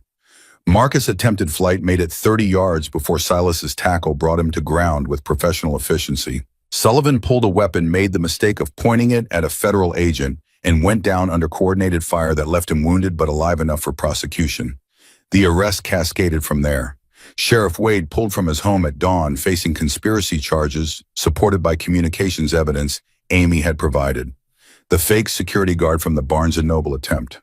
3 more Hartley Security Solutions contractors identified through financial records and testimony. But Colonel James Hartley himself remained untouched, protected by layers of lawyers and deniability, his empire intact despite subordinates falling. Sullivan and Marcus refused to testify against him, their silence purchased through threats and promises Ryan could only imagine. Emma delivered the news in the war room 48 hours after the arrests, her expression carrying a frustration despite tactical victories. We got everyone except the man who matters. Marcus and Sullivan are looking at 20 years minimum, but without their testimony, we can't directly connect Hartley. His lawyers are claiming he had no knowledge of their actions, that they were operating independently for personal reasons. Ryan had expected this outcome, had planned for it, but the disappointment still landed heavy. So we won battles, but lost the war. Not lost, postponed. Emma's eyes held determination that reminded him of Catherine at her most stubborn. We've disrupted his network, arrested key operators, exposed corruption in local law enforcement. Hartley's empire is damaged. We just need one more piece to bring the whole structure down. What piece? Someone with direct knowledge willing to testify. Someone he can't threaten or buy. Emma paused, choosing words carefully. Someone like Marcus, if we can offer him something worth breaking silence for. The answer to that puzzle came from an unexpected source. Julia recovered enough to demand involvement, proposed a meeting with her husband. A confrontation that would either break his loyalty to his father or confirm his commitment to the evil that had shaped him. Ryan initially refused, the risk too great, the potential for psychological harm too severe. But Julia's argument carried weight impossible to ignore. I'm the only person Marcus ever showed vulnerability to. Before the violence started, before his father's influence completely consumed him, there were moments when he seemed human. Almost like he wanted to be different, but didn't know how. Her hand rested on her belly. He knows this baby is his. Maybe that matters enough to make him choose differently. The meeting occurred in County Jail's interview room, Emma and Ryan observing through one-way glass as Julia sat across from Marcus, separated by table, and the weight of everything that had transpired between them. Marcus looked diminished by incarceration, his military bearing crumbling under the reality of long imprisonment. "Why did you come?" His voice carried none of its earlier command, just exhaustion and confusion. Julia's hands remained folded on the table, her posture controlled despite visible emotion. "Because I need to understand. Was any of it real? The man I met at that gala, the one who talked about helping veterans and rebuilding lives, did he exist, or was it all performance for your father's revenge?" Marcus's face crumpled, tears threatening to break through. Machismo learned through decades of paternal abuse. "He was real. I was real before my father found out who you were. Before he told me to marry you, to use you to destroy Ryan Wolf through his goddaughter. And you just went along with it, agreed to build a life on lies and manipulation. You don't understand what he's like, what he's capable of, the things he's done to people who defy him." Marcus's voice dropped to whisper. "I've watched him destroy men for simple disagreements, watched him order killings that look like accidents. My entire life has been spent terrified of making him angry." Julia leaned forward slightly. "Then testify against him. Give the FBI what they need to arrest him, prosecute him, put him somewhere he can't hurt anyone ever again, including you." "I can't. He'll what, kill you in prison? You're looking at 20 years minimum, Marcus. He's already got you. The only question is whether you spend those 20 years as his victim or as someone who finally fought back." The silence stretched Marcus, wrestling with programming that had shaped his entire existence. Ryan watched from behind the glass, recognizing the moment for what it was. Some men chose courage despite fear. Others let fear define them until nothing else remained. Marcus spoke slowly, words dragged from places he'd kept locked. "If I testify, if I give you everything, what happens to my mother, he'll kill her to punish me." "We protect her," Imama interjected through the interview room speakers. "Federal witness protection, new identity placement, somewhere your father can never find her. Same deal I'm offering you if you cooperate fully. And my child," Marcus's eyes found Julia's belly. "What happens to them?" Julia's expression carried no mercy, only the cold truth of consequences earned. "Your child grows up knowing their father chose to do the right thing, even if it was too late to fix the harm already caused. That's the only legacy you get to leave them now." The decision crystallized across Marcus's features, the last resistance crumbling before reality's weight. "I'll testify. I'll give you everything. Communications records, financial transfers, orders directly from my father. All of it." Imama entered the room with documents already prepared, Miranda waivers, and cooperation agreements that formalized Marcus's choice. Ryan watched them work through details, his chest tight with something that might have been satisfaction or might have been the angina warning it his time was running out. They emerged from the jail as sun set over Arizona, painting the sky in shades of amber and crimson. Emma's phone was already firing off messages, coordination with federal prosecutors, and protection detail arrangements filling her screen. "This is it," she said, satisfaction bleeding through professional composure. "With Marcus's testimony, we can bring RICO charges against Colonel Hartley. Arrest him, freeze his assets, dismantle his entire organization. It's over." Ryan wanted to feel triumph, wanted to believe 54 years of hunting ghosts was finally reaching resolution. But somewhere deep in his tactical instincts or warning bells screamed that men like Hartley didn't go quietly. That empires built on violence and betrayal didn't collapse without final desperate moves. "Double security at all compounds," he ordered Silas through phone connection. "Full alert until Hartley's in federal custody. This isn't over until he's behind bars." "You think he'll retaliate?" "I know he will. Question is when and how."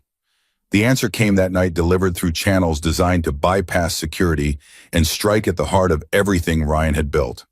Sheriff Wade, released on bond and under house arrest, received a visit from Colonel James Hartley himself. The conversation was recorded by federal surveillance Emma had insisted on maintaining. They think they've won, Hartley's voice carried through speakers with chilling calm. They think my son's betrayal means anything. But they've forgotten the most important lesson: some men can't be touched by law. Some men own the judges, the politicians, the very system meant to constrain them. Wade's response trembled with fear. What do you want me to do? Nothing. I just wanted you to know that when this is over, when the dust settles and the naive idealists realize their victory was hollow, I'll remember everyone who stood against me, and I'll make examples that ensure no one makes that mistake again. The recording ended. Emma played it 3 times, searching for actionable threats, finding only the careful language of a man who'd spent decades evading consequences. He's planning something, she concluded. Something big enough to destroy us all before we can bring him to trial. Ryan agreed, his tactical instincts, screaming warnings his body was too exhausted to properly process. The war was entering its final phase, the most dangerous moments when cornered predators became desperate, and desperate men made catastrophic choices. The compound braced for assault that never came. Days passed in heightened tension, everyone armed and alert, waiting for violence that manifested only as silence. Marcus provided his testimony documents supporting every claim the federal case against his father building with inexorable momentum. Then on the morning scheduled for Colonel Hartley's arrest, the news broke across every channel simultaneously. James Hartley was dead, discovered in his Phoenix estate office with a single gunshot wound to the head. Initial reports called it suicide, but the letter left behind told different story, carefully crafted narrative claiming persecution by government conspiracy, painting himself as victim rather than perpetrator, martyring himself before justice could reach him. Ryan watched the news coverage from the war room, feeling victory drain away like water through clasped hands. 54 years of hunting ghosts, and the ghost had escaped through death itself. He won, Silas said quietly. Even dying, he denied you the satisfaction of seeing him punished. He lost everything first. Emma's voice carried forced optimism. His company's assets are frozen pending criminal investigation. His associates are facing decades in prison. His legacy is destroyed. This isn't the victory he wanted. But Ryan knew better. Hartley had controlled the narrative to the end, denying them the trial that would have exposed everything publicly, avoiding the prison cell that would have represented true defeat. In death, he'd maintained the illusion of control, the final betrayal in a lifetime defined by them. The resolution came not through triumph, but through acceptance that some debts couldn't be fully paid. Marcus went into witness protection, his testimony used to dismantle what remained of Hartley Security Solutions. Julia received full custody of their child, the pregnancy continuing toward term, surrounded by SHIELD sisters and MC members providing security. Sarah took over coordination of SHIELD sisters' operations, her experience and intelligence making her natural leader for the network that had saved her life. Amy and Danny rebuilt their relationship, working together to help other victims of coercion escape similar circumstances. Emma returned to FBI work with commendation for breaking a major conspiracy, her relationship with Ryan tentatively repaired, if not fully healed. They met for dinners when schedules allowed conversations, gradually moving from operational debriefs to actual connection. And Ryan Wolf, 73 years old, with a heart that had somehow survived the stress of war, both literal and figurative, scheduled the bypass surgery his cardiologist had been demanding for months. The night before the procedure, he sat alone in the compound's chapel, surrounded by photographs of women saved and brothers lost. Catherine smiled from one frame, Emma from another, Julia and her growing belly from a third. The architecture of his life, mapped in images and memories. Silas found him there at midnight, 2 beers in hand, despite the pre-surgery prohibition against alcohol. They drank in comfortable silence, the kind that came from surviving hell together and making it to something resembling peace. You finish what you started? Silas asked. Ryan considered the question seriously. Jimmy Morrison asked me to protect his family. I did. Catherine wanted me to repair things with Emma. Working on it. The brothers who died in Vietnam wanted justice against Hartley. Got most of it, even if he cheated the end. Most of it's better than none of it. Most of it has to be enough. They finished the beers as stars wheeled overhead through the chapel's skylight, 2 old warriors contemplating survival and legacy in the quiet hours before dawn. Morning would bring surgery and risk and the possibility that Ryan's time was finally complete. But for this moment, surrounded by evidence of lives saved and promises kept, he felt something close to peace. Not perfect, never perfect, but sufficient. A legacy built not in victories, but in the continuing fight against darkness carried forward by women and men who'd learned that some things mattered more than survival.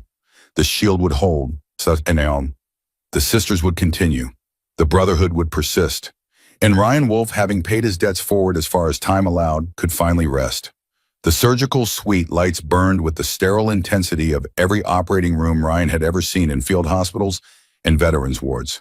Dr. Michael Torres reviewed the pre-op scans one final time, his expression carrying the controlled concern of a surgeon who understood exactly how damaged his patient's cardiovascular system had become. Ryan lay on the gurney waiting for anesthesia, his chest marked with surgical pen, indicating where Torres would crack his sternum and reroute blood flow around blockages that had accumulated through 7 decades of stress and stubbornness. Emma sat beside him in the pre-op area, her hand gripping his with surprising strength. "You don't get to die on that table. We just started fixing things." Ryan's laugh came out weaker than intended. "I'll do my best." Torres has a reputation for keeping stubborn old bastards alive against their better judgment. "Good, because I'm not done being angry at you yet. And you owe me at least 10 years of mediocre father-daughter dinners before we're even." The anesthesiologist approached with IV equipment, her movements efficient and practiced. Ryan felt the needle slide home, felt the cold push of sedatives entering his bloodstream, felt consciousness beginning its slow retreat toward darkness. Emma's face blurred above him, her voice reaching through pharmaceutical fog. "Come back, that's an order."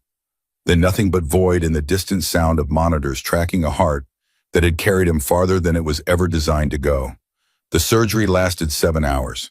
Torres navigated damaged tissue with microscopic precision, harvesting vessels from Ryan's leg to construct new pathways around blockages that had reduced blood flow to dangerous minimums. Twice the heart stopped entirely, requiring electrical intervention to restart rhythms that wanted to quit. Twice Torres refused to accept defeat, his hands moving with the absolute certainty of someone who'd learned his craft in combat hospitals where giving up meant soldiers died. Ryan surfaced from anesthesia in the ICU, pain registering before awareness, his chest feeling like someone had driven a truck across his ribcage. Breathing required conscious effort. Each inhalation fought against surgical trauma and medication fog. Monitors beeped their steady rhythm machines, breathing for him until his lungs remembered how to function independently. Emma materialized beside the bed, her face carrying exhaustion that spoke to hours spent waiting. "You made it." Torres said the surgery went as well as could be expected, given how much damage you'd accumulated. Ryan tried to speak, found his throat occupied by ventilation tubes, settled for squeezing her hand with what little strength remained. The gesture conveyed everything words couldn't: acknowledgement and gratitude, and the fragile hope that maybe there was time after all. The ICU days blurred together, pain and medication creating a haze where time lost meaning. Visitors appeared and disappeared like ghosts. Silas bringing news from the compound, Tommy checking vitals with medics' precision, Claire updating him on Shield Sisters operations through brief visits permitted by nursing staff. Julia came on the 3rd day, her belly enormous with approaching due date, her face showing concern that transcended their familial connection. She settled into the chair Emma had occupied almost continuously, her presence solid and reassuring in ways that required no words. "Your daughter's sleeping in the waiting room. I told her I'd sit with you while she rested." Julia's hand found his careful of IV lines and monitoring equipment. "You scared us." Ryan's voice emerged as rasped vocal cords damaged by intubation. "Sorry, wasn't planning to die yet." "Good, because I need you to meet your great goddaughter when she arrives. And I need you to teach her about the man her step-grandfather was, the promise you kept, the reason she exists." The weight of that responsibility settled across Ryan's damaged chest, heavier than surgical pain, more profound than physical recovery. Legacy measured not in achievements, but in lives touched, in stories passed forward, in the continuation of purpose beyond individual existence. "Tell me about Jimmy. What Sue told you about him." Julia's smile carried sadness and love intertwined. "Mom told me stories all through childhood. How Jimmy wrote letters from Vietnam, describing the brothers he served with, especially you and Silas. How he talked about coming home and building something that mattered. How he made her promise that if anything happened to him, she'd make sure his memory lived through the values he believed in. She remarried when I was born, but she never let me forget Jimmy Morrison. He was the best of us. Braver than me, smarter than Silas, kinder than any Marine had right to be in that place. He died making sure 2 wounded men reached extraction, carrying them when he could barely walk himself. And you've spent 54 years trying to live up to his example. Ryan's laugh triggered coughing that sent pain radiating through his chest. I've spent 54 years trying to keep a promise I made to a dying friend. Never quite felt like enough. It was always enough, you just couldn't see it.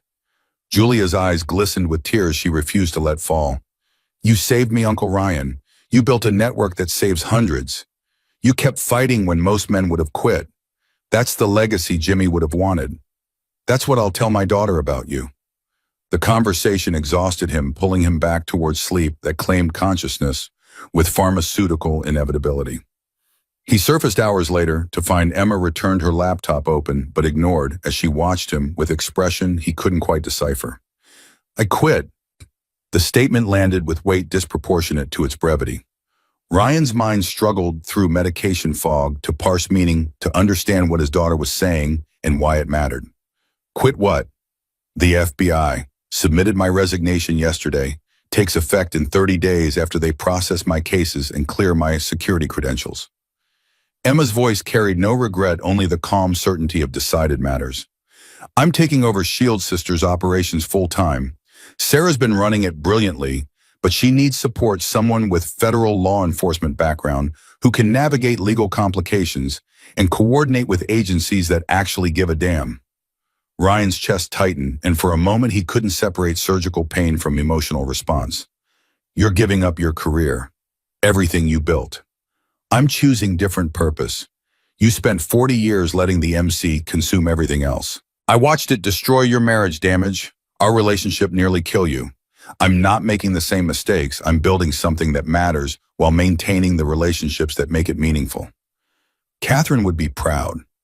Catherine would have told me I'm an idiot for taking after my father. But yeah, somewhere underneath the exasperation, she'd be proud. Emma's smile carried complexity Ryan was only beginning to understand. I'm doing this because I want to, not because I'm trying to live up to anyone's expectations. Shield Sisters matters. The women we save matter. And I can do more good there than I ever could navigating FBI bureaucracy. The days accumulated into weeks, Ryan's recovery progressing with frustrating slowness. Physical therapy sessions pushed his rebuilt cardiovascular system, teaching damaged heart to pump blood through new pathways, forcing muscles atrophied by surgery to remember their function. Each small victory, walking 10 feet, climbing 3 stairs, breathing without supplemental oxygen, represented triumph disproportionate to its objective measure. Silas visited daily, bringing news that grounded Ryan in the world beyond hospital walls. The MC had stabilized after Hartley's death, the crisis that had demanded war footing, giving way to normal operations with lingering alertness. Sarah had indeed transformed Shield Sisters coordination, implementing systems that improved efficiency while maintaining the personal touch that defined their work.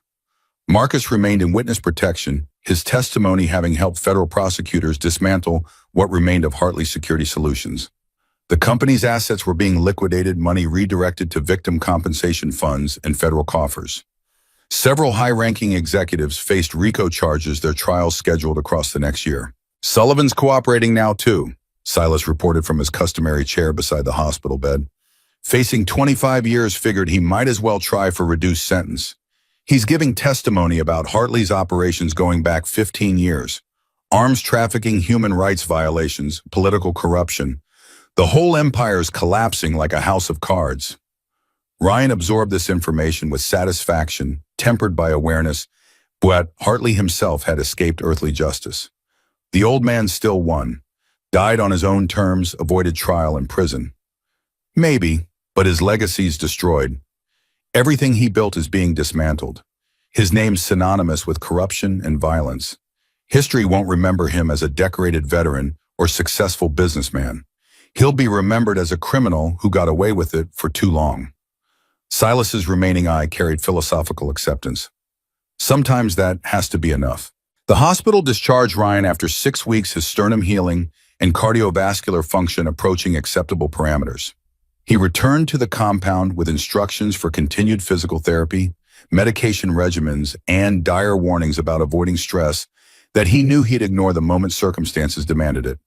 The compound had transformed during his absence.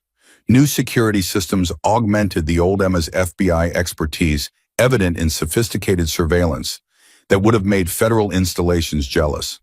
The medical wing had expanded Dr. Chen's operation now, including 2 additional trauma specialists and equipment that rivaled many hospitals. Shield Sisters had grown 2, now coordinating operations across 8 states, with chapters forming in Colorado and Utah. Sarah had hired 3 full-time coordinators, all survivors who'd rebuilt their lives and chosen to dedicate them to helping others do the same. Ryan toured the changes with mixed emotions, proud of what they'd built, but also aware he was increasingly peripheral to operations that had once depended on his direct involvement. The organization had evolved beyond him, which was exactly what legacy required, but didn't make the realization any less bittersweet. Julia went into labor 2 weeks after Ryan's hospital discharge, her contractions starting at 3 a.m. and progressing with the inexorable rhythm of biological imperative. Emma drove her to the birthing center. Claire had selected a facility that specialized in high-risk pregnancies and maintained discretion for clients who required privacy. Ryan waited at the compound with Silas and Tommy, the 3 of them occupying the war room in companionable silence, while monitors displayed security feeds and communications maintained awareness of Julia's progress. Hours passed with excruciating slowness, each update arriving through text messages that provided clinical details without emotional context. The birth occurred at 2 p.m. A healthy girl weighing 7 pounds and screaming her arrival with impressive volume. Emma called from the birthing center, her voice carrying exhaustion and joy. "She's perfect. Julia's exhausted but healthy. The baby's strong and all her vitals excellent. They want to name her Sarah Catherine Morrison." Ryan's throat closed around words that wouldn't form emotion, overwhelming capacity for speech. Sarah for the woman who'd saved Julia's life. Catherine for the way who'd shaped everything he'd become despite his failures to properly honor that influence. Morrison for Jimmy and Sue, whose legacy continued through generations. "When can we visit?" "Tomorrow morning. Julia wants to rest tonight, bond with the baby, but she's asking for you specifically first thing. Says there's someone she wants you to meet." The night passed with restless energy that had nothing to do with surgical recovery and everything to do with anticipation. Ryan found himself in the chapel at midnight, staring at photographs that mapped his journey from young Marine to dying MC president, trying to articulate prayers he'd abandoned decades ago. Catherine's photograph smiled at him from its frame, frozen in moment of joy he could barely remember experiencing firsthand. He'd been so consumed by ghosts and causes that he'd missed the life happening around him, the woman who'd loved him, despite his devotion to absences and dangerous men. "I wish you could meet her, your namesake. Wish you could see what Emma's becoming, what Julia survived, what we managed to build from all the wreckage." His voice echoed in the empty chapel. "I'm trying to do better. To be present instead of just present adjacent. To value what matters before it's too late. I hope that counts for something." The photograph offered no response, but Ryan felt something shift in his chest that had nothing to do with surgical healing. Acceptance, maybe? The beginning of forgiveness for himself that he'd never quite managed to grant. Morning arrived with desert sunrise painting the compound in shades of gold and amber. Ryan dressed carefully, his chest still tender, his movements constrained by healing sternum. Emma appeared at his door with coffee and the kind of smile that transformed her from federal agent to daughter. "You ready to meet your great goddaughter?" "As ready as I'll ever be." The birthing center occupied a renovated medical complex on Phoenix's east side, its exterior deliberately understated to avoid attention, while its interior contained state-of-the-art equipment and staff trained in trauma-informed care. Claire met them at the entrance, her expression radiating the satisfaction of someone who'd coordinated another successful outcome. "Julia's in Suite 3. Baby's nursing, well, both of them resting between feedings. She's been asking about you since dawn." Ryan followed Claire through corridors that smelled of lavender and new beginnings, his pace slower than pride wanted, but faster than cardiac rehabilitation recommended. Emma walked beside him, her presence steadying her hand, occasionally touching his elbow when stairs required extra balance.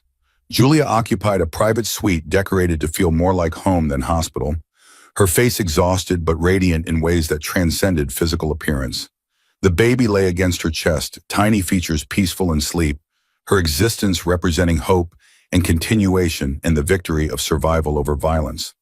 "Uncle Ryan," Julia's voice carried depth of emotion that required no elaboration. "Come meet Sarah Catherine." Ryan approached the bed with reverence, usually reserved for sacred spaces, his weathered hands gentle as Julia transferred the infant to his arms. She weighed almost nothing, her body fitting into the crook of his elbow with perfect precision, her existence both impossibly fragile and inexplicably strong. "Hello, little one." His voice emerged barely above whisper. "I knew your step-grandfather, Jimmy. Best man I ever served with. He'd be so proud of your mother, of you, of the strength that brought you into this world." The baby stirred tiny fists escaping swaddling to wave with random intention. Her eyes opened briefly, unfocused but alert, and Ryan felt the full weight of continuation settle across his healing heart. This child represented victory over Hartley's violence, triumph over systems designed to destroy women like Julia, proof that protection and purpose could create futures worth living. "She's perfect. She's a fighter," came out screaming and hasn't stopped asserting her opinions. Julia's laugh mixed exhaustion with pure joy. "I want you to be involved in her life, Uncle Ryan. Want her to know the man who kept a promise to her step-grandfather, who saved her mother, who built something that matters. I'm not sure how much time I have left. The surgery helped, but however much time you have spent it with us, with her, teach her about honor and brotherhood and standing up when others won't. That's the legacy that matters." Emma moved to the window, ostensibly examining the view, but her shoulders carrying tension that suggested emotional overflow. Ryan recognized the posture, had seen it countless times when Catherine tried to hide tears she didn't want him to witness. You okay?" His daughter turned, and tears indeed streaked her face despite obvious attempts at control. "I'm watching you hold a baby named after Mom, after the woman you failed to properly appreciate until she was gone. And I'm realizing that maybe redemption isn't about fixing the past, but about doing better in whatever future remains." The weight of that observation settled across the room, 3 generations of Morrison family bound by tragedy and survival, contemplating what came next. Ryan looked at the infant in his arms, at Julia recovering from trauma that should have destroyed her, at Emma choosing purpose over career and presence over absence. "Your mother once told me that legacy isn't measured in achievements, but in the people who continue your work after you're gone." I didn't understand then. Too focused on grand gestures and dramatic actions. But holding this baby, knowing Sarah's running Shield Sisters, watching you choose what matters over what's impressive, I'm starting to understand what she meant. The moment crystallized into something approaching peace, the kind that comes not from resolution, but from acceptance, that some things can't be fixed, only honored through future action. The weeks that followed established new rhythms. Ryan splitting time between compound operations and Julie's apartment, where he found himself changing diapers and learning infant care with the same diligence he'd once applied to weapons maintenance. Emma joined frequently, the two of them fumbling through childcare while Julia recovered, and Sarah Catherine demonstrated impressive lung capacity. The MC adjusted to their president's transformed priorities operations, continuing under Silas's capable leadership, while Ryan attended to family obligations that had always existed but never received proper attention. Some members grumbled about leadership distracted by civilian concerns. The older members, the ones who'd watched Ryan drive himself toward premature death for decades, quietly approved the change. Federal trials proceeded through courts with bureaucratic inevitability. Sullivan received 23 years after his cooperation earned sentence reduction. Marcus's testimony, delivered from secure location via video conference, proved devastating to remaining Hartley associates. Sheriff Wade faced corruption charges that would likely result in 15 years in permanent destruction of the law enforcement career he'd compromised for money and influence. The dismantling of Hartley Security Solutions released documents that Emma's former FBI colleagues used to open investigations spanning multiple agencies. Arms trafficking, political corruption, human rights violations, the empire Hartley had built revealed itself as criminal enterprise of staggering scope. The colonel's suicide began to look less like escape and more like final act of a man who knew exposure was inevitable. 6 months after his surgery, Ryan received medical clearance to resume most normal activities with ongoing monitoring and medication management. His cardiologist delivered the news with satisfaction, tempered by stern warnings about avoiding the kind of stress that had necessitated surgical intervention in the first place. You've got 10 good years if you're smart, 5 if you're stupid. The choice is yours, but your heart won't give you third chances. Ryan chose smart, or at least his version of it. He remained MC president in title, but delegated operational command to Silas, his own role shifting toward advisory and strategic planning. He attended Shield Sisters coordination meetings, but let Sarah and Emma handle execution. He showed up for important moments, but stopped trying to control every detail. The shift felt uncomfortable, swimming against decades of learned behavior, but also liberating in ways he struggled to articulate. For the first time since Vietnam, he found himself experiencing life rather than just surviving it. Emma noticed the change during one of their increasingly frequent dinners, this one at a steakhouse in Scottsdale that served portions large enough to constitute health violations. She studied him across the table with analytical precision inherited from both parents. "You seem different, lighter somehow." Ryan considered denying it, defaulting to the stoic masculinity that had defined his public persona for 7 decades. Then he remembered Catherine's frustration with his emotional unavailability and Emma's anger at his absence, and decided honesty might serve better than performance. "I'm trying to be present, actually here instead of mentally fighting wars that ended decades ago or planning for crises that may never materialize. It's harder than it sounds." "But you're doing it. That counts for something." Emma's smile carried warmth he hadn't seen since before Catherine's death. "For what it's worth, Mom would be proud. She always said you had it in you to be the man you pretended to be. She just didn't think you'd figure it out in time." "Did she die disappointed?" The question emerged more vulnerable than intended, exposing wounds Ryan had tried to ignore through activity and purpose. Emma's expression softened her analytical distance, giving way to genuine emotion. "She died frustrated, sad, but not disappointed. She knew who you were underneath all the armor and causes. She just wished you'd let her see that person more often." Emma reached across the table, her hand finding his. "She loved you, Dad, even when you made it really hard to. She never stopped believing you were worth the effort." Ryan's vision blurred, tears threatening despite the restaurant setting and public exposure. "I wasted so much time, chose ghosts over the woman who was actually there. By the time I realized what I'd lost, it was too late to fix it." "Then don't waste more time. Honor her memory by being present for the people who are still here. For Julia, for Sarah, Catherine, for me. That's the legacy she'd want." The server arrived with their steaks, interrupting the moment with professional cheerfulness. They ate in comfortable silence, the kind that comes from breakthrough rather than avoidance, from connection rather than proximity.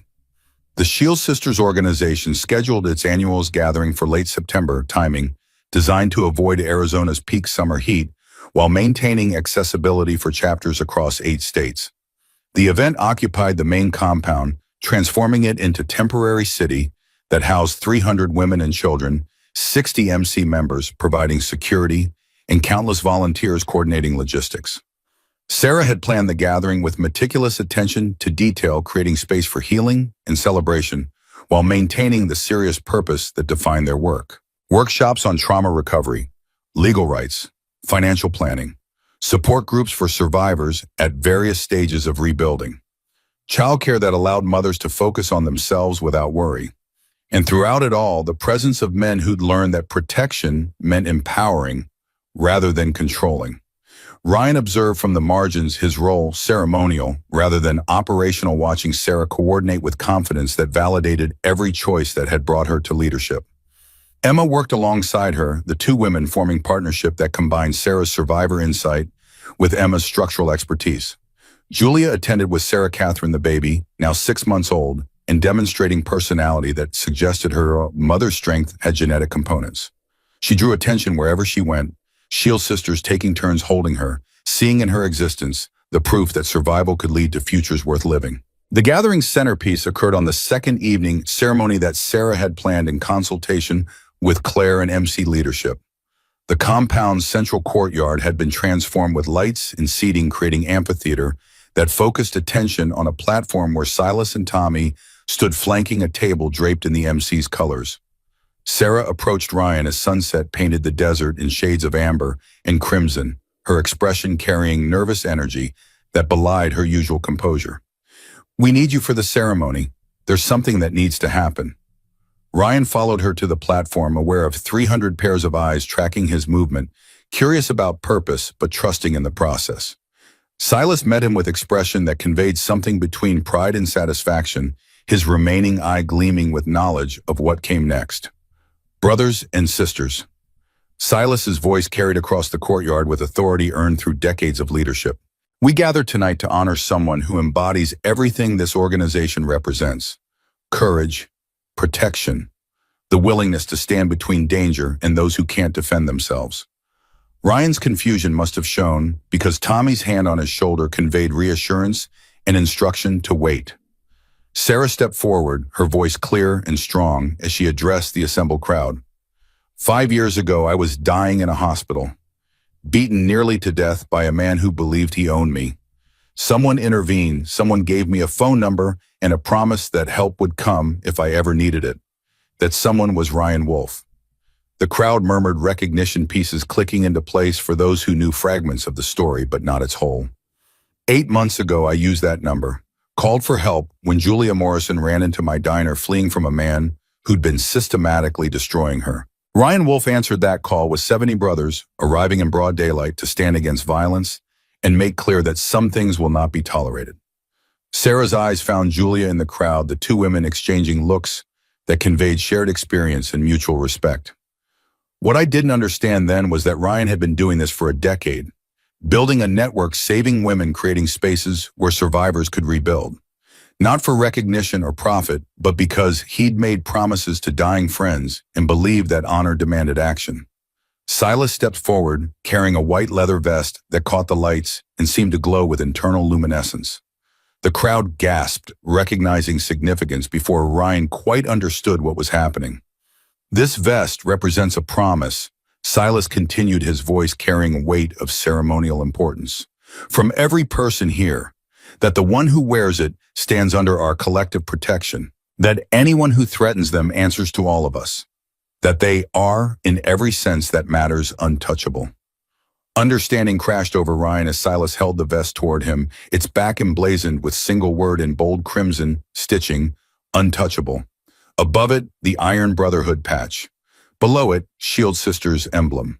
The combination of MC authority and survivor solidarity rendered in leather and thread. "We don't give these lightly," Tommy added, stepping forward. "In 10 years, only 5 have been awarded, each to someone who demonstrated extraordinary courage, who stood against darkness when others turned away, who embodied the values we claim to represent." Sarah's voice dropped to intimate register despite the crowd. "You saved my life twice, saved Julia, saved hundreds of others. You built something that outlasts you, that will continue long after you're gone. You kept promises to dead men and living women alike. You earned this." Ryan's hands trembled as they accepted the vest, its weight surprising despite leather's suppleness. He turned it, examining the stitching, the patches, the word that represented more than personal protection. It represented acknowledgement, respect, the validation of choices that had cost him marriage and nearly his life. Emma appeared beside him, her presence grounding, her voice meant only for him. "Put it on, Dad. Let them honor what you've built." The vest settled across his shoulders with perfect fit, Claire's careful measurements ensuring comfort despite his post-surgical sensitivity. The crowd erupted, 300 voices, raised in affirmation, 60 MC brothers, revving engines in traditional salute, the sound rolling across desert landscape like thunder announcing storms. Silas raised his hand, requesting silence. From this moment forward, Ryan Wolf stands under the protection of the Iron Brotherhood and Shield Sisters Network. Anyone who threatens him threatens all of us. Anyone who stands with him stands with all of us. This is our promise. This is our commitment. This is what brotherhood and sisterhood mean. The ceremony concluded with traditional MC ritual, every member and Shield Sister forming line to embrace Ryan individually, each hug conveying personal gratitude and shared purpose. Julia held him longest. Sarah Catherine passed between them, the baby's presence representing future. The vest existed to protect. Sarah approached last, her embrace fierce despite her smaller frame, her voice breaking with emotion held carefully in check. Thank you for saving me, for giving me purpose, for showing me that survival can become something more. You saved yourself. I just opened the door. Then thank you for opening doors, for all of us. The gathering continued into night food and music and the easy camaraderie of people bound by shared experience. Ryan found himself surrounded by women telling stories of rescue and recovery, each narrative unique but unified by common threads of violence survived and lives rebuilt. An older woman named Margaret approached near midnight, her gray hair and weathered face marking her as someone who'd lived hard before finding peace. She gestured to the vest Ryan still wore, its white leather reflecting firelight. My daughter received one of these 3 years ago after her husband tried to kill her. She's in college now, studying social work planning to join the network professionally. The vest doesn't just protect, it transforms. It tells survivors they matter enough to fight for. What happened to her husband? Margaret's smile carried satisfaction that transcended vengeance. 20 years in prison. My daughter testified at trial. Walked into that courtroom wearing her white vest, looked him in the eye, and spoke her truth. The jury convicted in 4 hours. Ryan absorbed this story among dozens of others. Each one evidence that the network had grown beyond him. That legacy was measured not in individual actions, but in ripples spreading through time and lives transformed by example. Emma found him as the gathering wound down attendees drifting toward accommodations, exhaustion, competing with joy. She'd changed from her professional attire into jeans and t-shirt that made her look younger than her 42 years. You're wearing the vest differently than this morning, like it actually fits. Ryan glanced down at the white leather, its weight now familiar rather than foreign. I spent 54 years trying to earn something. Turns out I was earning it all along, just couldn't see it. Mom used to say you were blind to your own impact, too focused on failures to notice successes. Emma settled beside him on the bench where he'd been watching stars emerge. She kept a journal. I found it after she died, going through her things. Page after page about you, about the MC, about Shield Sisters, work she knew about but pretended not to. What did she write? That she wished you could see yourself the way she saw you. Not as a man trying to make up for Vietnam, but as someone who'd taken horror and transformed it into purpose. She was proud of you even when she was angry about your absence. She understood what you were building, even if she wished you'd balance it better.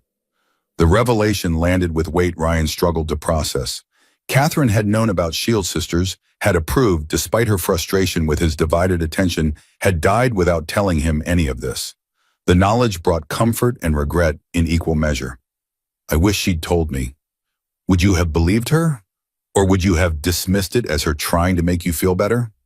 Emma's question carried the sharpness of truth. You had to arrive at this understanding yourself. We could tell you, but you wouldn't hear it until you were ready. They sat in companionable silence, watching compound lights create islands in desert darkness, listening to distant conversations and the soft sounds of women and children settling into sleep under protection they'd learned to trust. I'm getting married.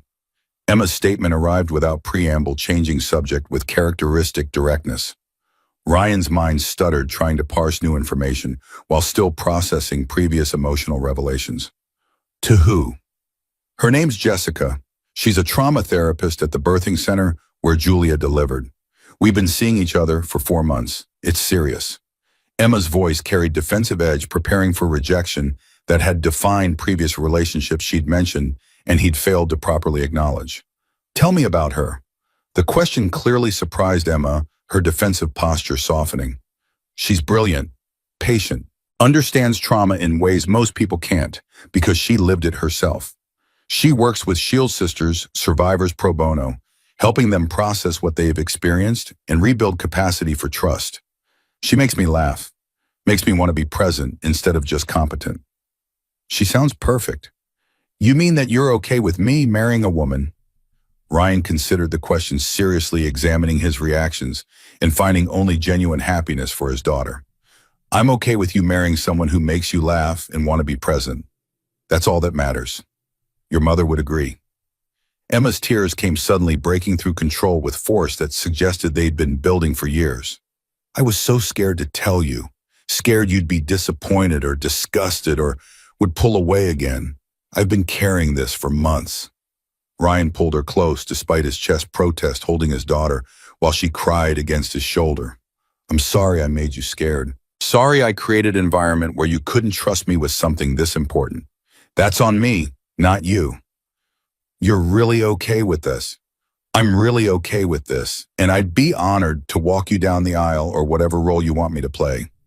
Ryan's voice carried absolute sincerity.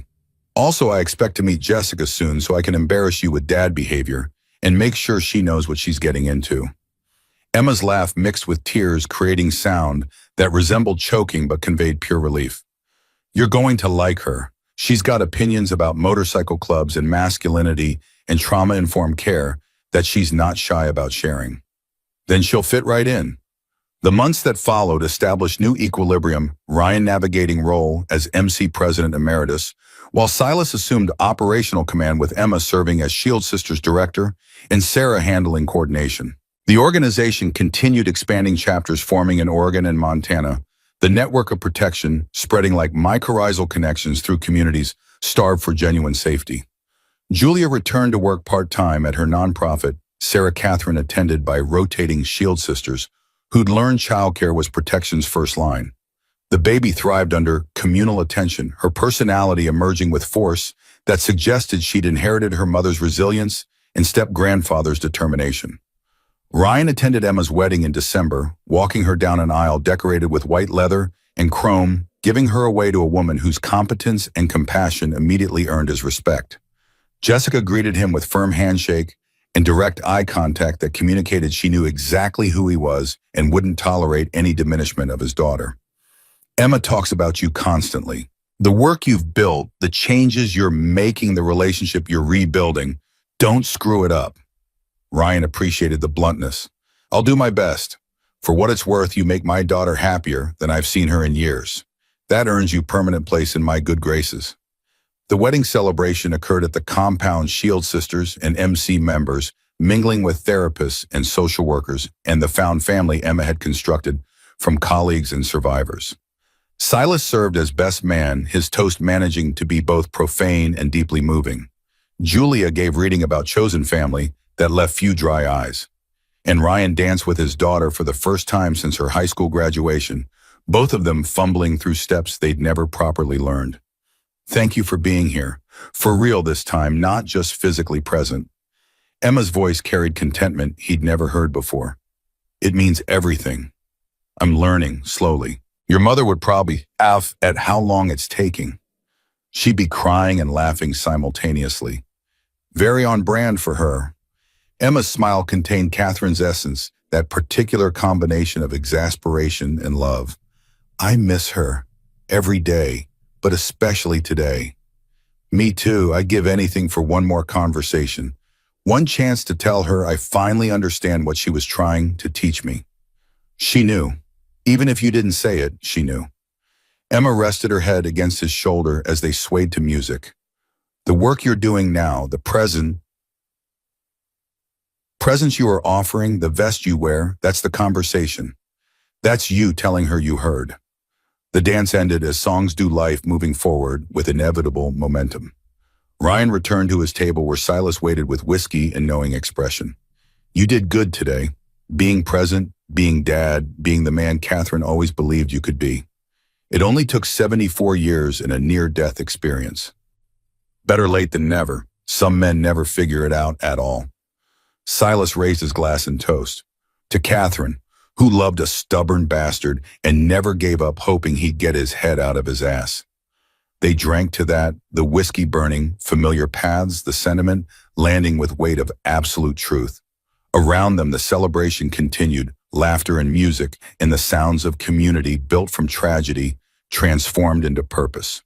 The compound had indeed become something beyond its original intention. What started as MC Clubhouse had evolved into Haven Command Center family home, and testament to what protection could mean when applied with intention rather than possession. 300 women had passed through its gates, each one carrying piece of its purpose forward into their rebuilt lives. Ryan wore his white vest to every Shield Sisters event, its presence communicating commitment rather than rank. Children who'd grown up in the network's protection asked to touch it, drawn to its symbolic weight. Survivors found courage in its promise, knowing that someone stood ready to defend them, absolutely. The trials concluded through winter and spring, prison sentences accumulating until the full scope of Hartley's dismantled empire could be measured in decades of incarceration. The colonel's death had denied them courtroom justice, but the evidence Marcus and Sullivan provided ensured his name would be forever associated with corruption and violence. Emma's FBI contacts kept her updated on investigations still unfolding, threads pulling that revealed connections spanning decades and continents. Hartley Security Solutions had been front for operations that made Ryan's original understanding seem quaint. Arms trafficking to embargoed nations, political assassinations disguised as accidents, human trafficking networks hidden behind legitimate contractor operations. He wasn't just corrupt, Emma reported during one of their dinners. He was architect of systems that weaponize violence for profit. The damage assessment will take years, the victims number in thousands. And he died in his expensive house, never facing consequences. He died knowing everything was collapsing, that his son betrayed him, that his empire was being dismantled, that his name would be mud. Emma's voice carried satisfaction, despite acknowledging imperfect justice. Sometimes that has to be enough. He didn't get what he deserved, but he lost everything that mattered to him. Ryan had made peace with that incomplete resolution, recognizing that some debts couldn't be fully paid, some ghosts couldn't be completely exorcised. The work continued not because it would ever be finished, but because continuation itself represented victory over men like Hartley, who counted on good people giving up. Sarah Catherine celebrated her first birthday in June, the party occupying the compound with child-appropriate decorations and cake consumption that defied logic. She'd started walking early, her determination to move independently, manifesting in constant motion, in frequent tumbles that never quite discouraged her. Ryan found himself on floor with her during the party, helping stack blocks she immediately knocked over with delighted laughter. Julia watched from nearby, her expression carrying contentment Ryan had never seen before her rescue. She loves you, asks for Papa Ryan every day. The nickname had emerged organically, Sarah Catherine's verbal attempts to say great uncle, transforming into something simpler. Ryan wore it with pride that surprised him, having never expected to occupy a grandfather-adjacent role, but discovering satisfaction in the simple act of being present for a child's development. She's extraordinary. Strong like her mother, stubborn like Jimmy, loud like her great uncle who doesn't know when to shut up. Julia's laugh carried pure joy. All excellent qualities. She's going to change the world someday. I can feel it. She already has. Her existence proves that violence doesn't get final word, that survivors can build futures worth living, that promises kept across generations matter. The party continued around them, Shield Sisters and MC members and children creating chaos that somehow felt ordered by shared purpose. Ryan absorbed the scene, committing it to memory against future when his presence would be reduced to photographs and stories. His heart had stabilized under medication management and lifestyle changes. Torres cautiously optimistic about prognosis that extended measured in years rather than months. The surgery had bought time, and Ryan was learning to use it wisely, present for moments that mattered rather than obsessed with crises that might never materialize. Emma and Jessica announced pregnancy in August, their joy complicated by awareness that Ryan's time remained finite despite medical interventions. They asked him to be involved, to share in the child's life, however long his lasted, to pass forward the lessons he'd learned too late to fully apply to his own parenting. We want them to know you, not the legend or the president or the man in the white vest, just you, Grandpa Ryan, with your terrible jokes and your stubborn insistence on doing things your way. Emma's hand rested on her barely visible bump. They deserve to know where they come from, who fought for the world they'll inherit. Ryan accepted this responsibility with gratitude mixed with determination to be worthy of it.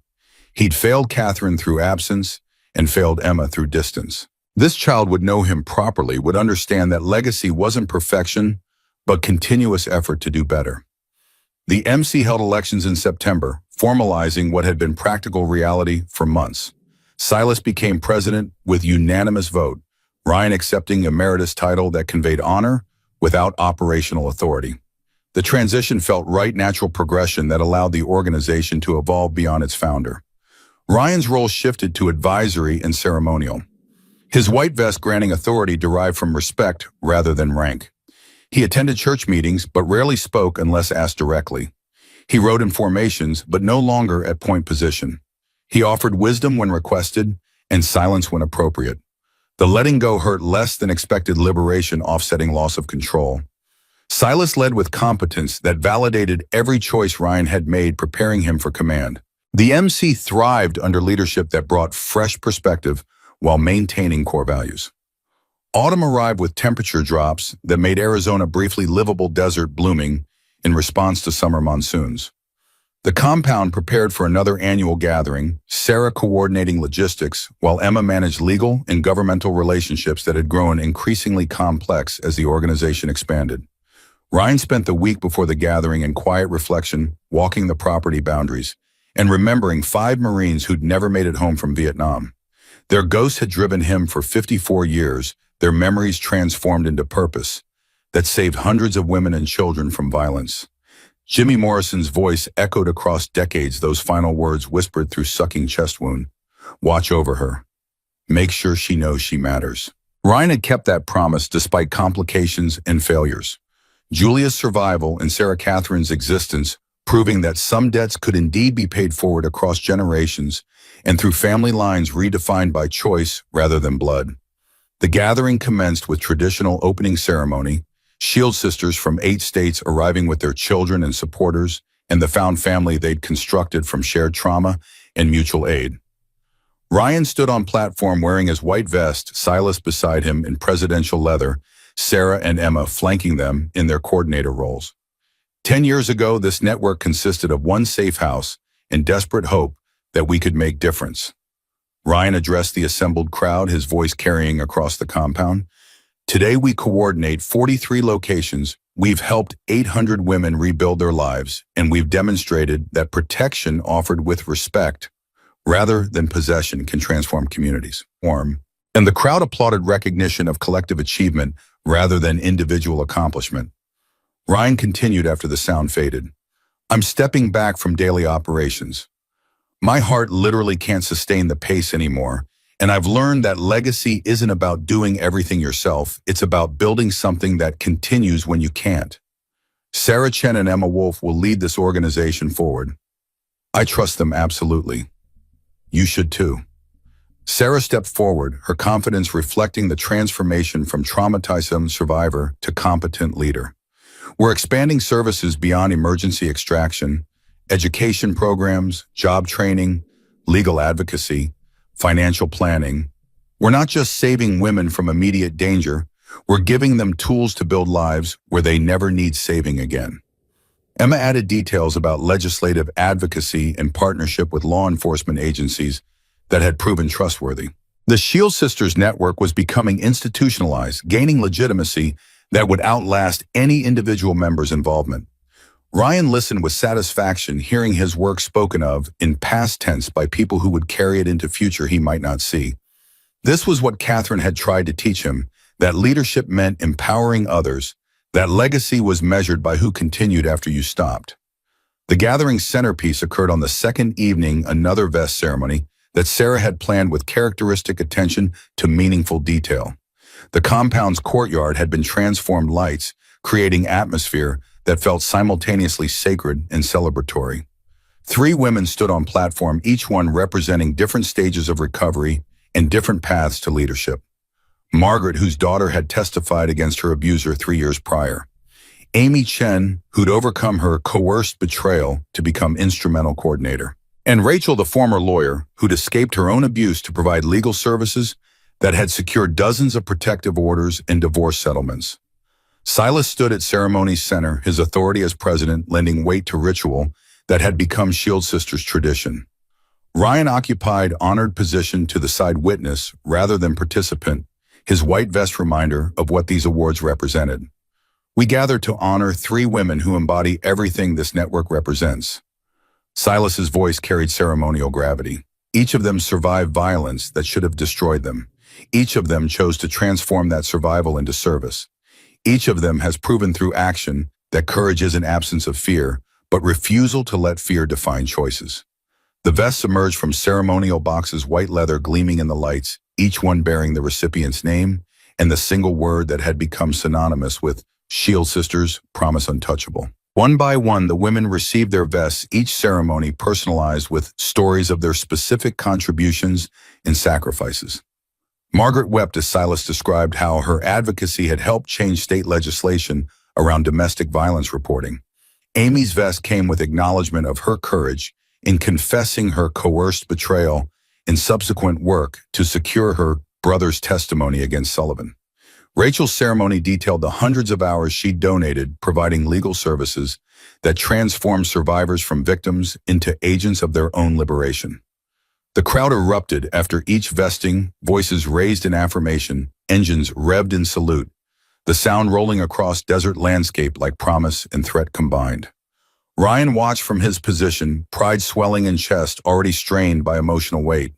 Sarah Catherine squirmed in Julia's arms near the platform, her presence a reminder of why this work mattered and who it protected.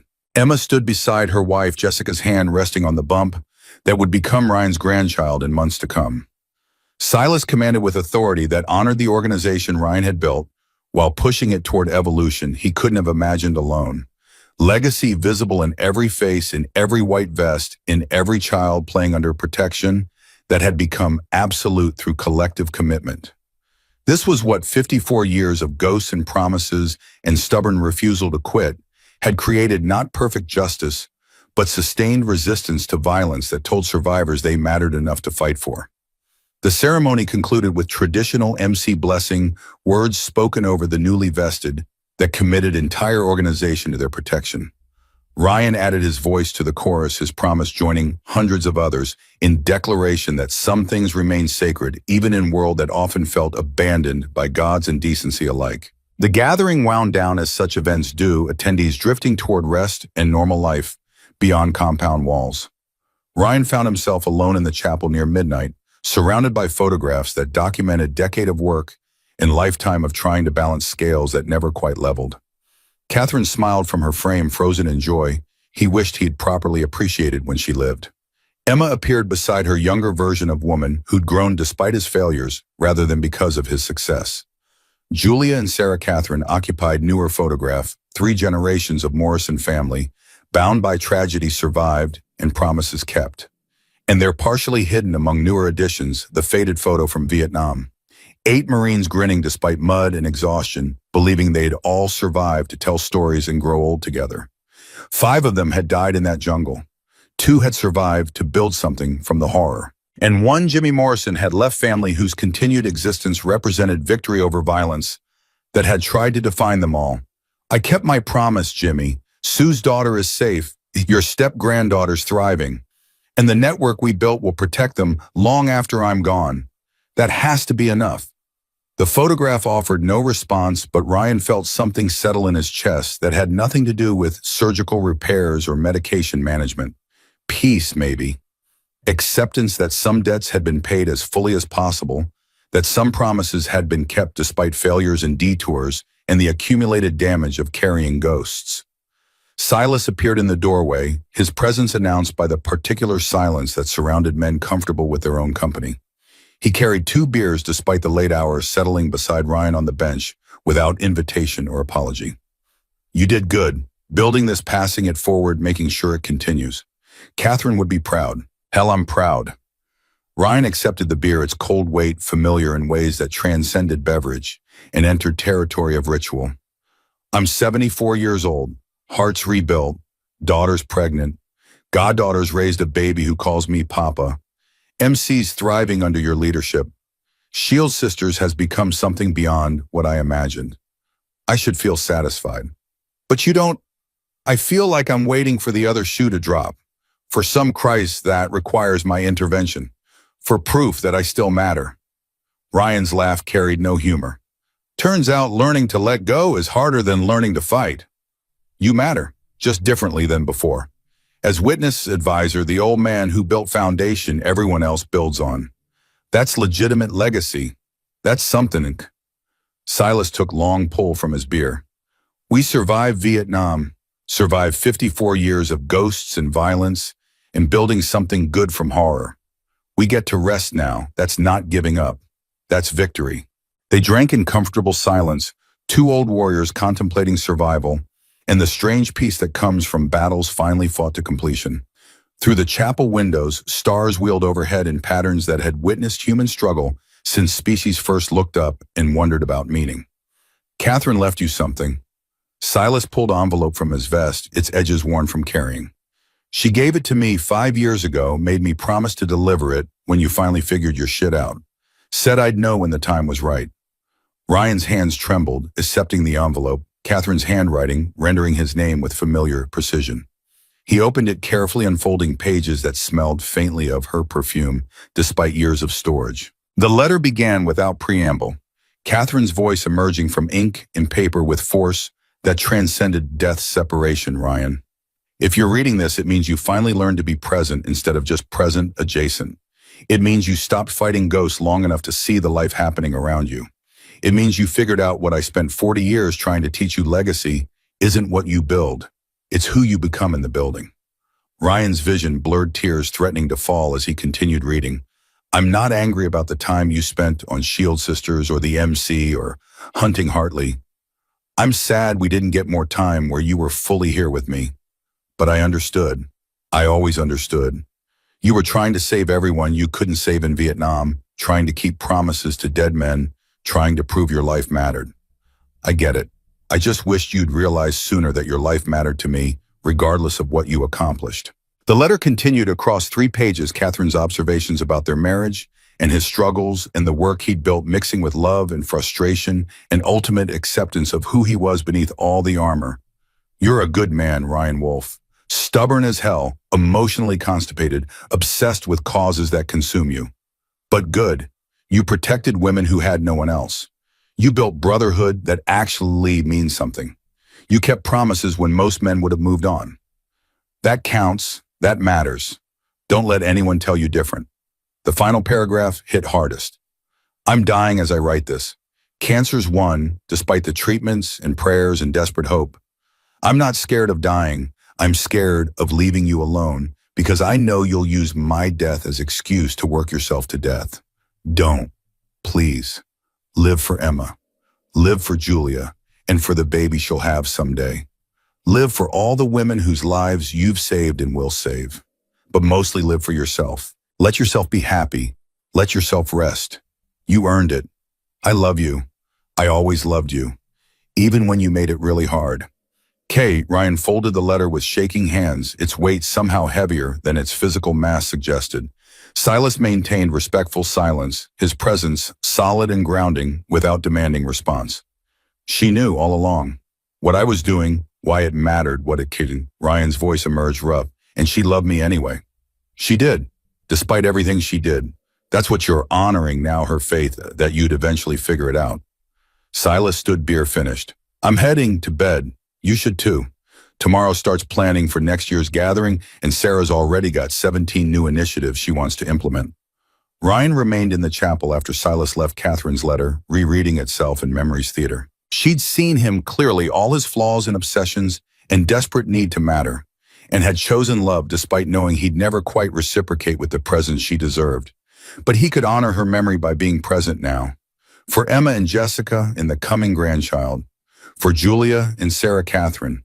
For the Shield Sisters network and the women it protected. For himself finally allowing rest Catherine had urged, and he denied until forced by failing heart and accumulated exhaustion.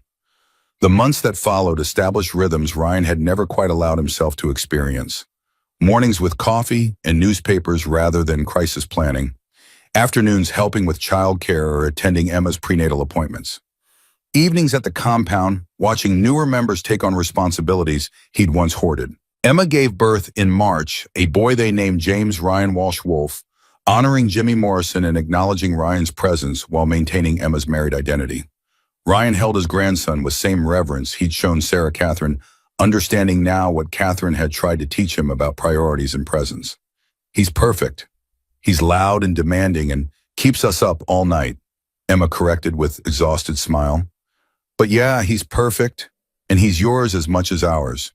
We want you involved, teaching him about honor and brotherhood and what it means to stand up for people who can't defend themselves. I'm not sure I'm qualified to teach anyone anything. I spent most of my life getting things wrong. Then teach him that getting things wrong doesn't mean giving up, that redemption is possible, that legacy is measured not in perfection, but in continuous effort to do better. Emma's eyes shone with emotion. That's what you taught me, eventually. That's what I want him to know. Ryan accepted this responsibility, this final chance to get grandfathering right, despite all his earlier failures. He attended James's milestones with presence Catherine would have recognized as the man she'd always believed existed beneath armor and causes. He read books and changed diapers and did the unglamorous work of showing up consistently. The Shield Sisters network continued expanding, chapters forming in 12 states, now the model proving replicable beyond Arizona's borders. Sarah coordinated with competence that made Ryan's earlier leadership seem almost quaint, implementing systems and structures that professionalized operations while maintaining the personal touch that defined their work.